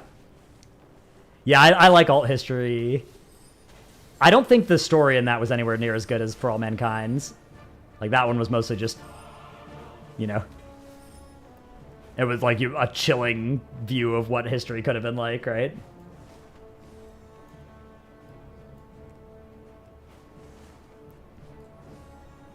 Baby Reindeer was some of the best TV in quite a while. I haven't heard of that one at all. Oh yeah, Chernobyl. Chernobyl's another one that you gotta watch. Wonder what the next experiment game mode will be. Yeah, I wonder where they could go next. Plunderstorm 2? That could be fun. Plunderstorm 1 was fun.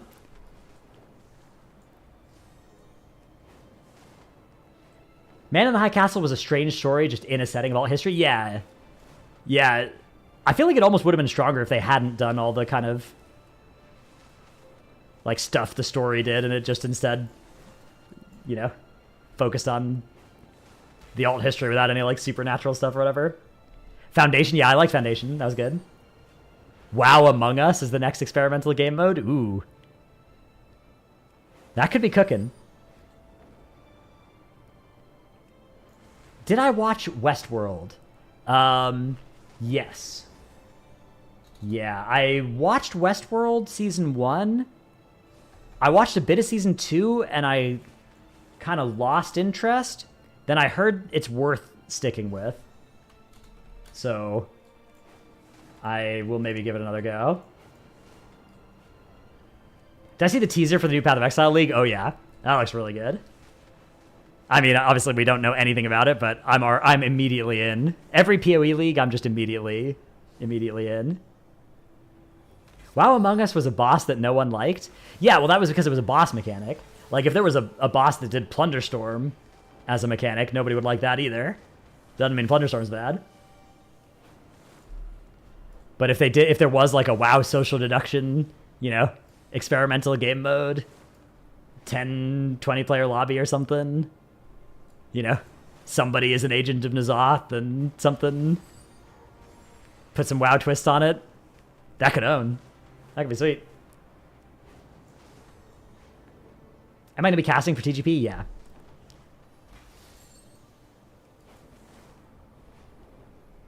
You liked the Among Us boss before the WeakAura came along? Yeah, I never really liked the Among Us boss, except for trolling on farm. But I don't think that mechanic was particularly, interesting for progression or anything. What other games do I know about enough to yap about endlessly at a high level? As of right now, not I played a lot of D4 and Path of Exile, but I wouldn't say that my knowledge of those games is anywhere close to WoW's currently. In the past, Magic the Gathering, I also, 10 years ago, I could have yapped about Magic the Gathering for reason, probably, again, less intelligently than I do now about WoW, but maybe similar there. Hearthstone for a while. Gwent for a while. You guys ever play Gwent, the Witcher card game? I was pretty good at that for a while. I was a blue player. No, I played whatever. I usually played limited.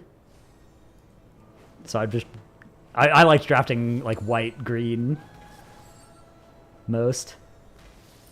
Did I play League card game? Yeah, Legends of Runeterra. I played a little bit, but not enough to ever be good or anything.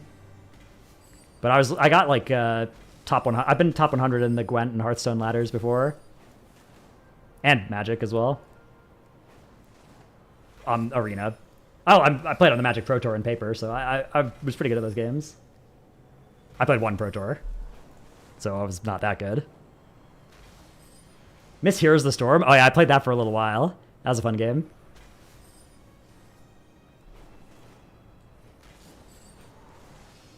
Only played the in-game Witcher version. Oh yeah, I played the standalone version a lot, to the extent that when I play Witcher 3, playing Gwenton, it's weird because it's like so badly... I mean, badly balanced in a way that's fine because it's a single-player game. But it's like so different.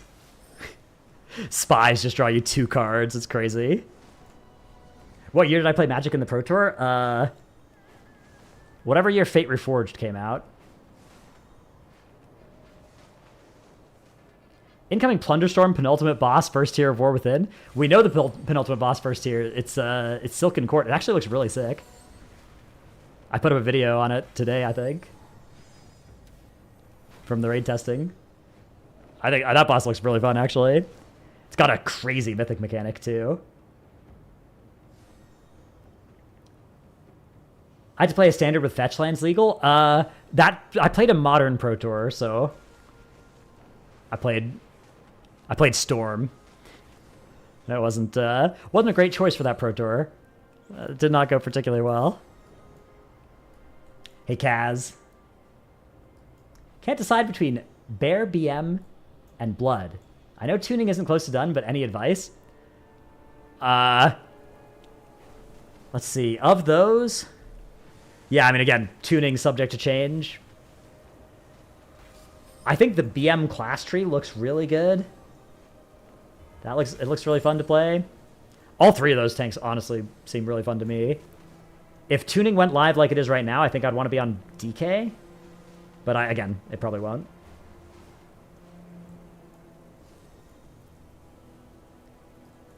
It's possible to not time a +2. I know it's possible because it just happened to you. Oh, that's tough.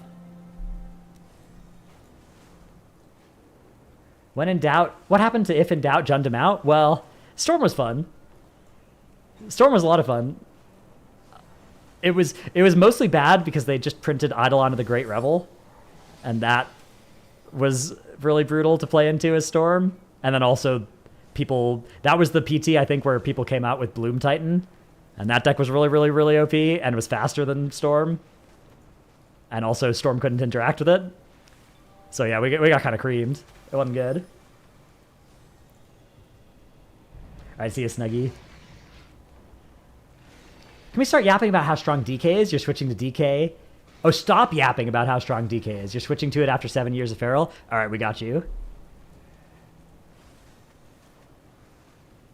Stormers played a lot at PT last weekend. Ooh, that's cool. Mono Red Storm. Yeah, the version of Storm that I played was like Past in Flames, Pyromancer Ascension, Grape Shot U, Pyretic Ritual. But then it was blue as well. It was like Sleight of Hand.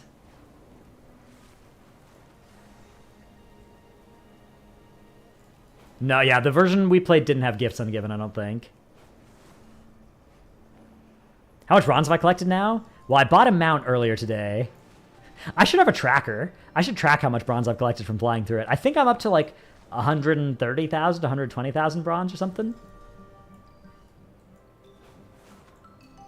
What do you think of the Warrior class tree? Shockwave became accessible. Yeah, I think the Warrior class tree is hugely improved. Just not having to take, not having to talent Shockwave is so nice. Or like not having to use one of the bottom ones on it. That's huge. DK's kind of poised. All 3 specs looking good, but not giga busted. Yeah, especially with the frost buffs this week. That does seem pretty good. What is the worst DK hero spec so far? Deathbringer feels horrible and feels like we get Rune Starved with the spec. Yeah, Deathbringer seems pretty good for blood. I don't know about I guess it's Frost that it shares that with, right? Because Sand Lane is unholy.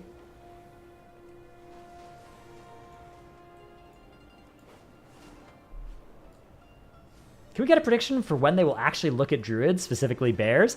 They buffed Lunar Bear this week.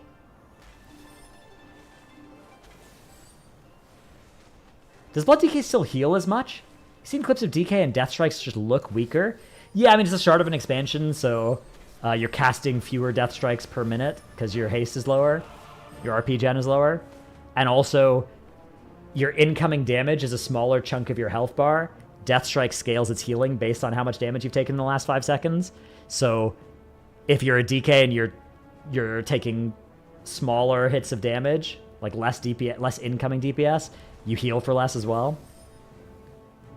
Where's TGP and when, or where and when is TGP? So it is in 14 hours on twitch.tv/Warcraft, youtube.com/Warcraft, and also people there will be watch parties as well. They didn't buff Lunar Bear, they buffed Moonkin and Bear just got dragged along. Ah, I see.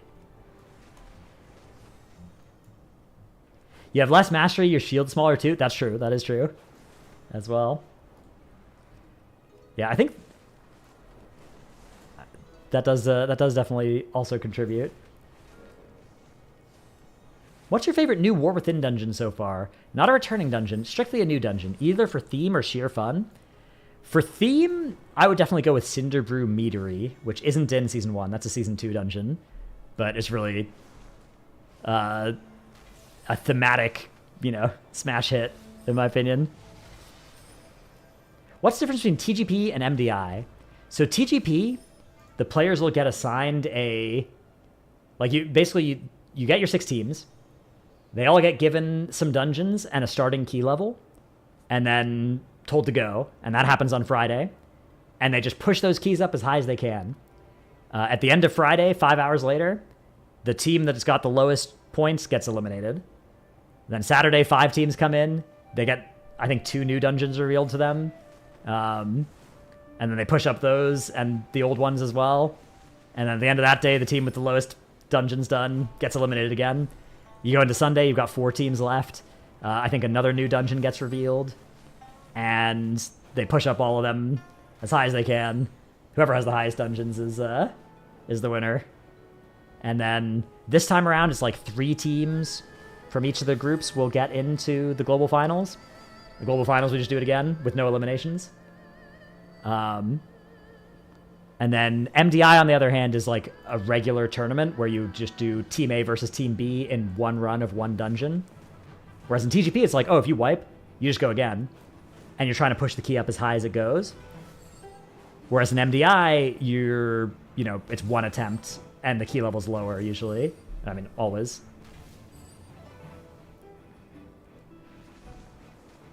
Is there a reason why Meadery isn't in Season 1? Oh, because you think because it's a Goblin raid or something in Season 2, and Meadery fits into that?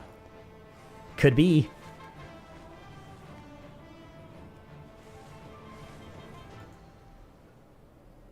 Think there'll be Augs? Yeah. In TGP this weekend? I think maybe not every run will have an Aug. But I think almost all will. One interesting thing as well is it depends on what level they start the keys at. Because in the past, it's actually kind of important whether you say 3 or 2 chests, your first key, depending on the level they start them at. Because that means that then, of course, you can go to a higher key level, right?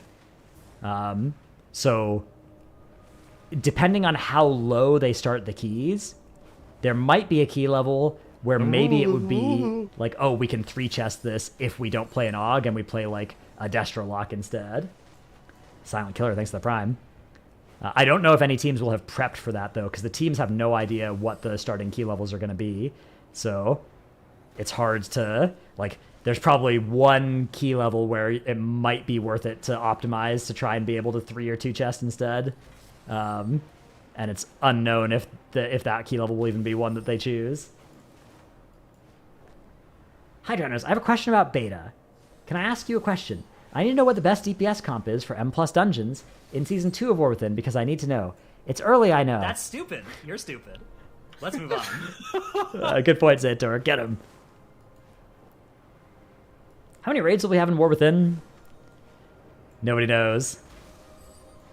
Would there ever be a reason to intentionally +2 so you can 3 an easier key? No, because if you want, you can just do a lower key level than you've unlocked.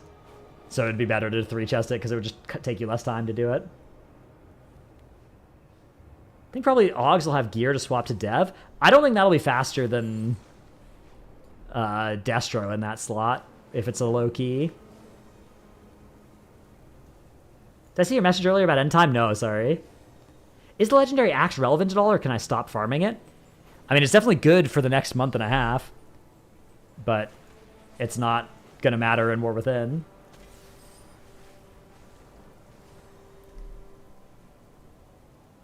When do you think we'll fight Xal'atath? If we even do it all? End of War Within or end of the whole saga? I think end of War Within will be Xal'atath, yeah. Either that or we'll join forces with her or something. That would be cool. Maybe we'd have to still fight her first. Some kind of, you know, I don't know. I guess that wouldn't make much sense because her goals are pretty antithetical to us. Yeah, maybe midnight. Is Dorky in TGP? Not this weekend. He's in next weekend's. Where's the stupid clip from? It's from old Titan Forge podcast. Yeah. I think it was at Tettles. Yep.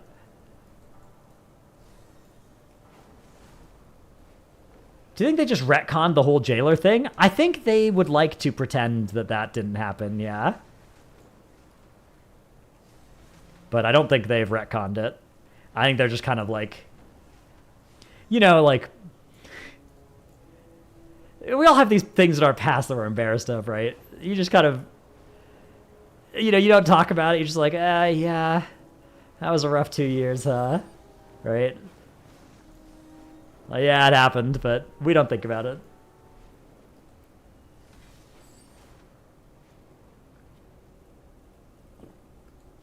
The worst part about the jailer is that he undermines the best villain in the franchise, totally undercuts Arthas. Yeah. I think that's definitely a bad part about it. I think it also really undercuts Sargeras' story, which is pretty much the same that they gave to Jailer.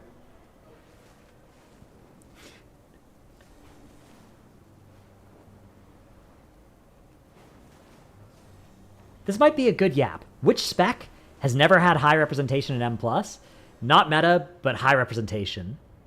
Has never had good representation. People are saying AF. AF was good in Legion. People played a decent amount of AF in Legion. Feral Druid. Yeah, Feral Druid was actually good in Dragonflight Season 1, but it was never super popular.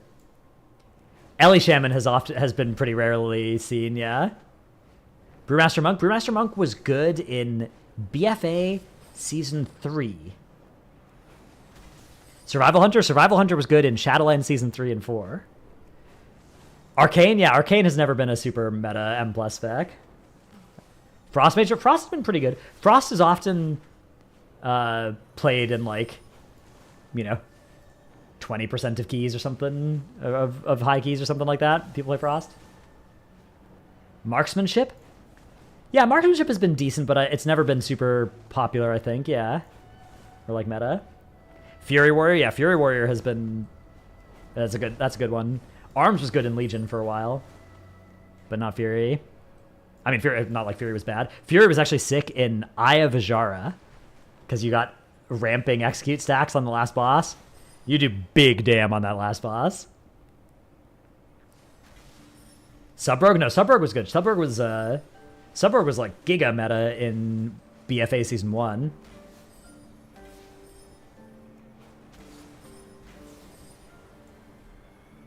Fury on Gul'dan. Yeah, I played Fury on Gul'dan. That was a good time.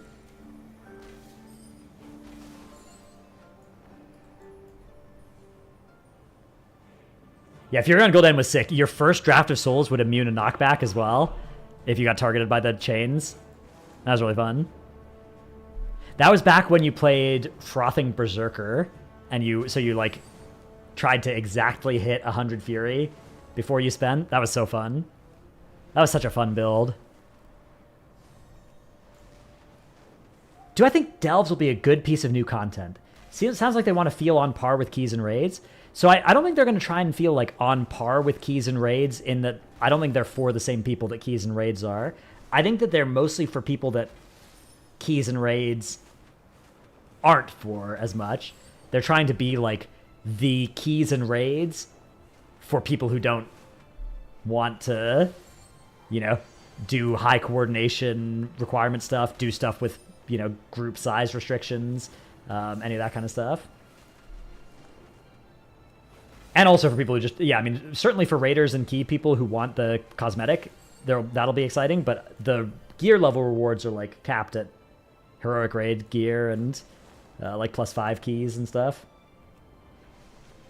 Hasn't Feral been meta before? Yeah, Feral was, I don't want to say meta, but it was good in Dragonflight Season 1. They played it in MDI, and it was good in high keys as well. There weren't a lot of people playing it, but it was good. Looks like no Potty C recording tonight. Dorky is still busy for another like hour to 2 hours, so I think we'll go after that. Yeah, Feral was played in Emirdrasil as well by both World First and Second, I think. People also played a little bit of Feral in MDI last time as well, but that was as a 4th DPS.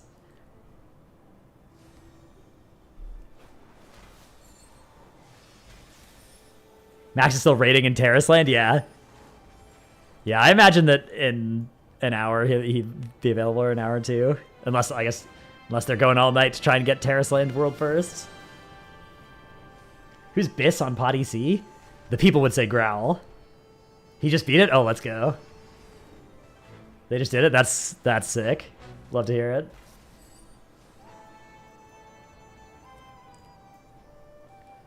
Yeah, Feral is definitely a chronically low representation spec, for sure. What's been the most consistently in meta class or spec? Probably Fire Mage. Like Fire Mage. Outlaw Rogue has been good pretty often. Holy Pally's up there. I would say Resto Druid is up there, maybe even more than Holy Pally.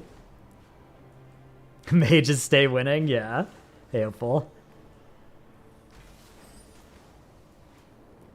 What's Potty C?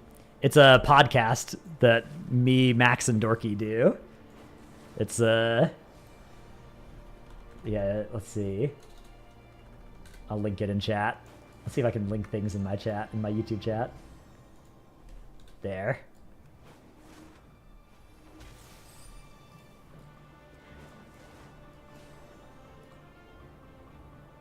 Who's streaming for each team? I'm actually not sure.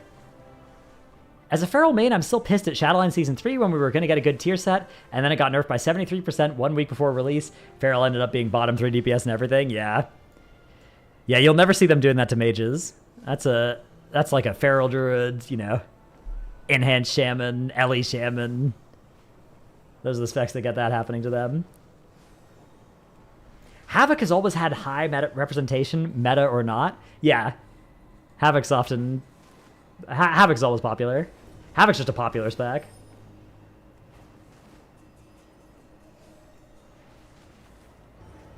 Assassination Rogue? Assassination Rogue has never been that meta in M+. It was good. Like, I played Assassination Rogue in Season 1 of BFA, and it was good, but sub was more meta. Meta or not, I see what you did there, yeah. That was clever. Why doesn't Mage ever get nerfed? I don't think that many people play them compared to Ret or Hunter. The Mage class dev, the Mage class dev just has, you know, just goes, anytime Mage is about to get nerfed, they just go into the files and make sure it doesn't happen. That's my theory. Demon Hunter in general always felt like it was made with M+ in mind. Yeah, DH is often, I mean, back in BFA, it was super sick as well because you could blade dance a lot of mechanics.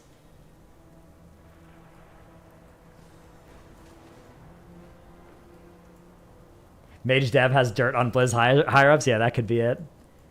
That could well be it. Dratnos versus Wagstail Owo versus Kasan R. Wagstail Owo was a pumper, but I think Dratnos was the... Okay, so this was Zool on Zool in Uldir. I was the only rogue main in the guild, which was really good because that Rogues was so good on that fight.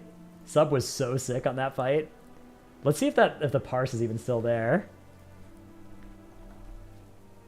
This character even still exists? Oh no, this is Mal'Ganis. Let's see. Dratnos Tichondrius. BFA. Uldir. Zool. September. Yeah, okay. Log has been archived! At least you can see here. If we look at the DPS, we've got... I'm doing 1.5 times as much damage as like the other rogues. And they're all still also near the top of damage. This is a crazy fight. The rogue was so good on this fight. These were all alts. Every single one of these was alts. Kasan R was using a Kasan R was using an int dagger for much of Prague. I don't know if he was on the kill, but he was using an int dagger for a while. Yeah. What about damage to bosses? Is that still in here? Okay, yeah. Yeah, if you do damage to bosses, it's literally all rogues at the top. That is crazy. Yeah, dip an XD. AoE all the ads on full. This is a good time. 3 tank. Why was he using an int dagger? Because he was pretty stupid and he was trying to be smarter. And because he didn't know that it was like they had way lower weapon DPS. That was a good time though. That was a fun boss to be the rogue main on. Yeah, Kasan, during that tier, he also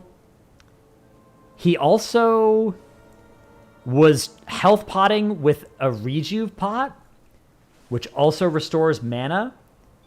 But that pot takes your combat pot CD. So whenever he would health pot it, he just wouldn't second pot those fights. Those pulls, and he didn't realize it.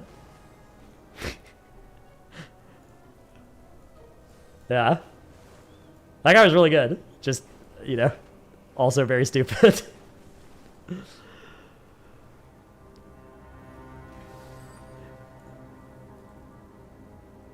Didn't they delete Sub-Rogue Funnel because of that fight? Yep, that fight was the reason that Sub-Rogue Funnel got gutted. Rotating pattern.mp4, yeah. Why do you hate yourself? I don't know. Probably a stupid reason. Stop hating yourself. You are, I'm sure, great. Has there ever been a fight since Zool that's been so lopsided to one spec? No, I don't think so. I think Zool is the biggest example. Zool actually, Enhance was also sick for that fight. Enhance was sleeper good for that. Ellie Shaman on Unat, maybe? Was also insane. Not as insane as Sub on Zool, though. Not as insane. Liquid ran 4 Holy Priests on Rygalon. Hive Mind and... Oh, Hive Mind for Fire Mage is a good... But even then, like, you didn't need that to kill the fight, right? Because it was easy enough. YouTube stream is bad quality? Yeah, I gotta figure out what's going on with that.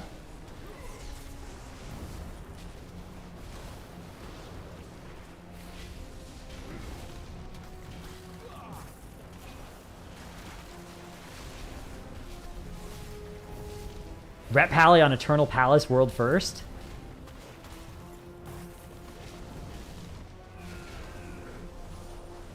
Bang.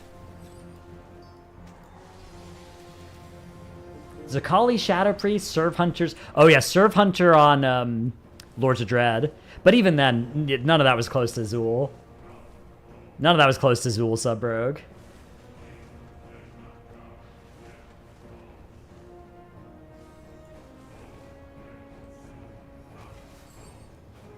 Enhanced Imperator Margok, Prophecy of Fear, Prismatic Crystal Arcane Mage. Yeah, those are both beyond my time.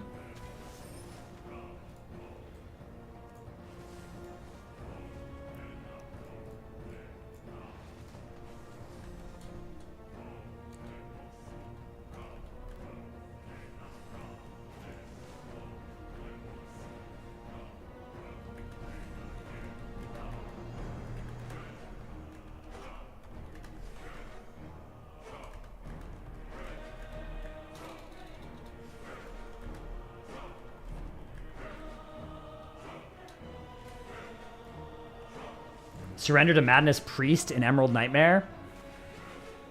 That was super OP. That was super OP. Probably better than sub on Zul. It was close. That is definitely comparable, yeah. On Xavius in particular. You joined a pug on Cataclassic? This is awful. Oof.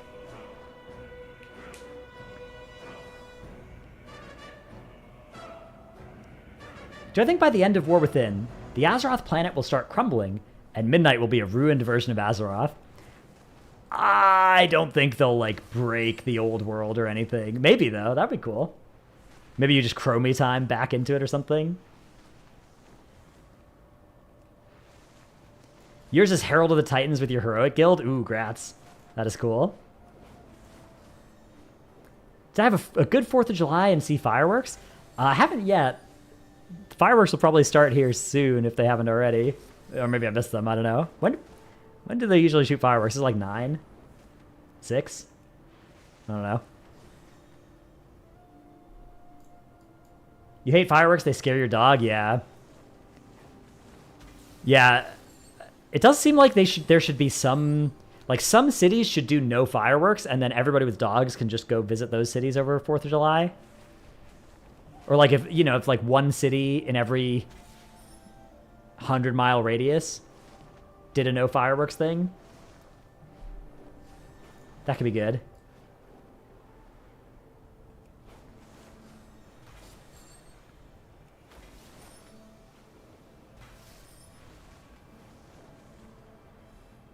You have to hunker down with the pup in the bathroom while he thinks the world's ending? Yeah. I think they should do more, like, drone shows as well. But I guess the problem is if you do a drone show in America, some idiot is going to shoot a firework into it. So maybe that's not the move. That's stupid. You're stupid. Let's move on. Somebody's going to shoot it as well. Yeah, that's true. That does sound like us.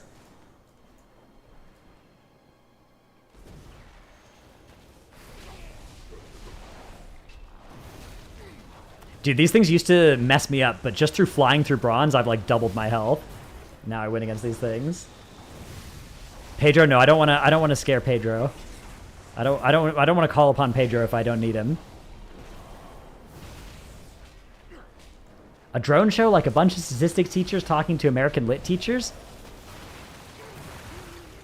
I like statistics. I'll take the hit, but I thought statistics was fun. Pedro, yeah, whenever I bloodlust, Pedro shows up. All right, I'll show you guys Pedro. Here, hang on, here we go. Look. And if I cancel lust, he'd go away. There he goes. It's a very good weak aura. Inefficient lust, it's okay. It had to be done. Don't you dare cancel Pedro. I just don't want him to get tired. He's, you know... He needs to hide from the fireworks as well. You need that? Yeah, if you search Pedro Lust on the Weak Aura site, you find it. Guessing I really liked Moneyball. I actually haven't watched that. I should. I imagine I would, from what I've heard of it.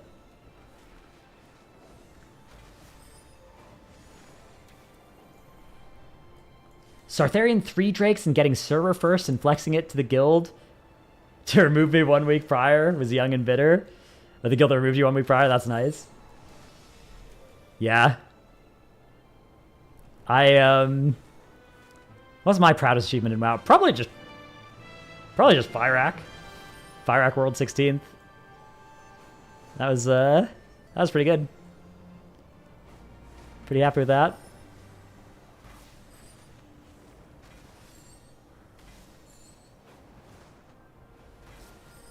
Biggest barrier to beta participation has to be UI setup. Yeah. UI setup, like constant DCs, bugs and stuff. But that's the thing, right, is like, they don't really care if, you know, people who would play beta don't, as long as they get enough people playing. Your proudest achievement is all the friends you made along the way. That's pretty inspiring.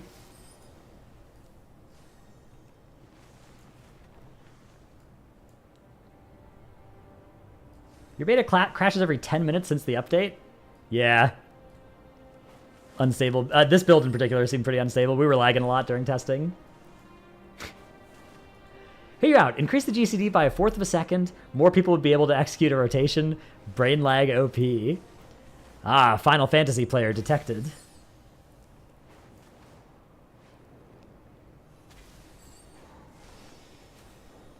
Proudest achievement is disgusting a guildmate by trying to make a Holy Shock Paladin build work in vanilla. Got him to put spell damage enchant on the unstoppable force. Do you consider Parse a friend? Most days I try not to even consider Parse. Yeah, same. Oh.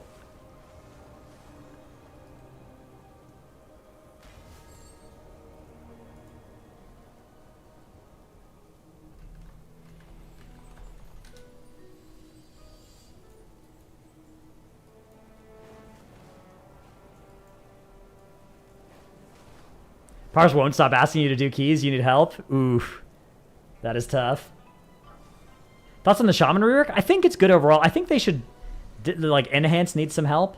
Enhance needs some point reductions in their spec tree.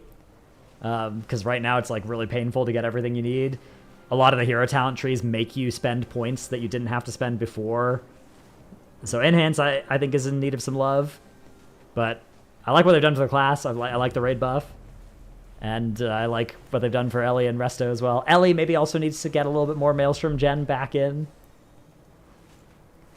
Hey, Zuko vibes. Doing good things.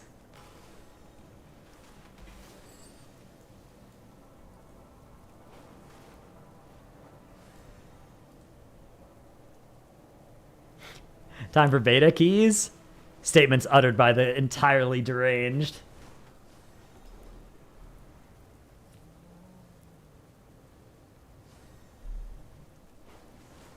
Yeah, I saw that you just can't test Totemic as Enhanced Shaman. That's pretty funny. Obviously, like, it's funny in a way that is, you know... it's funny. It is funny. It's a beta build. But it is funny in the, like, emblematic of Enhanced being the forgotten child thing.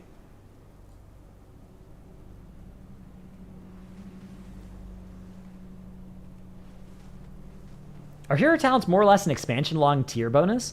They're 3 expansions long at least, apparently, is the idea. I think hero talents are going to do a lot more to help Enhance than you think. The problem with the hero talent for Enhance, though, is that you already are point stretched, and the hero talents require you to take more points in your tree. It's like the spec tree is stretched. It was already stretched thin with the previous version of the spec. And now we're moving into a new expansion, and you take a hero talent. You take hero talent trees that say like, and spend this point that you weren't already spending. Here, I'll get you the post if you want to read it.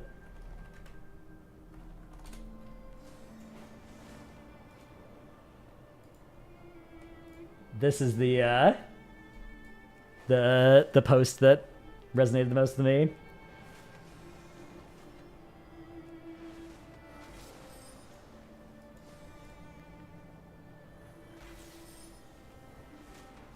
Hope they're up to tweaking hero talent trees still. Yeah, I'm pretty sure they will. I mean, I think they will continue to tweak hero talent trees for the next few beta builds, and also once it comes live, I don't think they're just going to leave them if there's something that's a problem.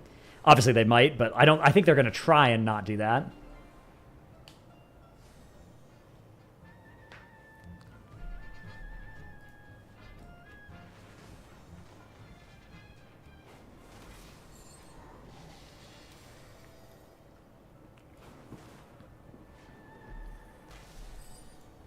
Havoc DH needs some love. Felskard hasn't even been touched yet, and Eldrachi is so bad to play. Yeah, I think DH hero talents are definitely should be on the short list to rethink, especially Eldrachi.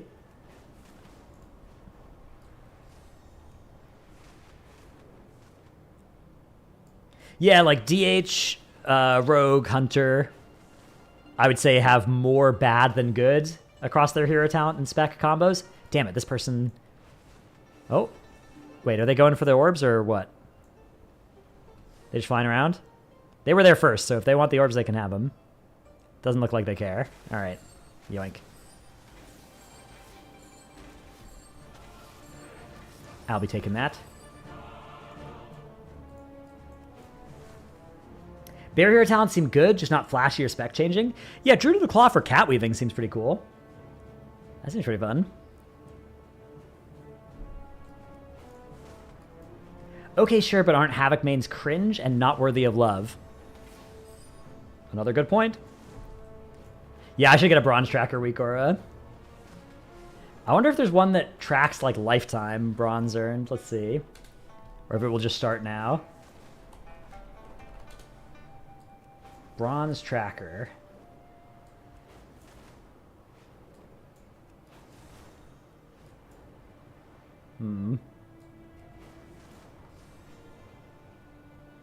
Total bronze, bronze per hour, bronze this session. Cool.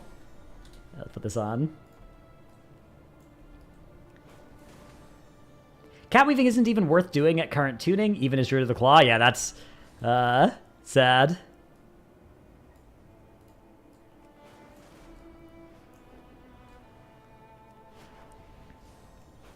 Okay, there, I've got a bronze tracker now. Oh my god. Bronze per hour, 15,000. Oh, I just gotta keep the pace up. Where's the bronze? Where's the bronze? Oh no, it's falling. This will be good. Next stream I do, you know, I'll actually have data from the, I'll have data from the whole stream.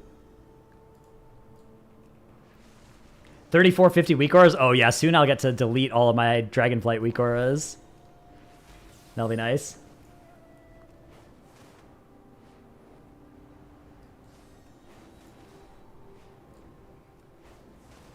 Bronze per hour is down to 6k.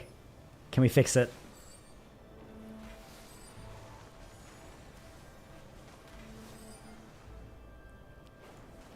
Where are the spawns? Where are the spawns?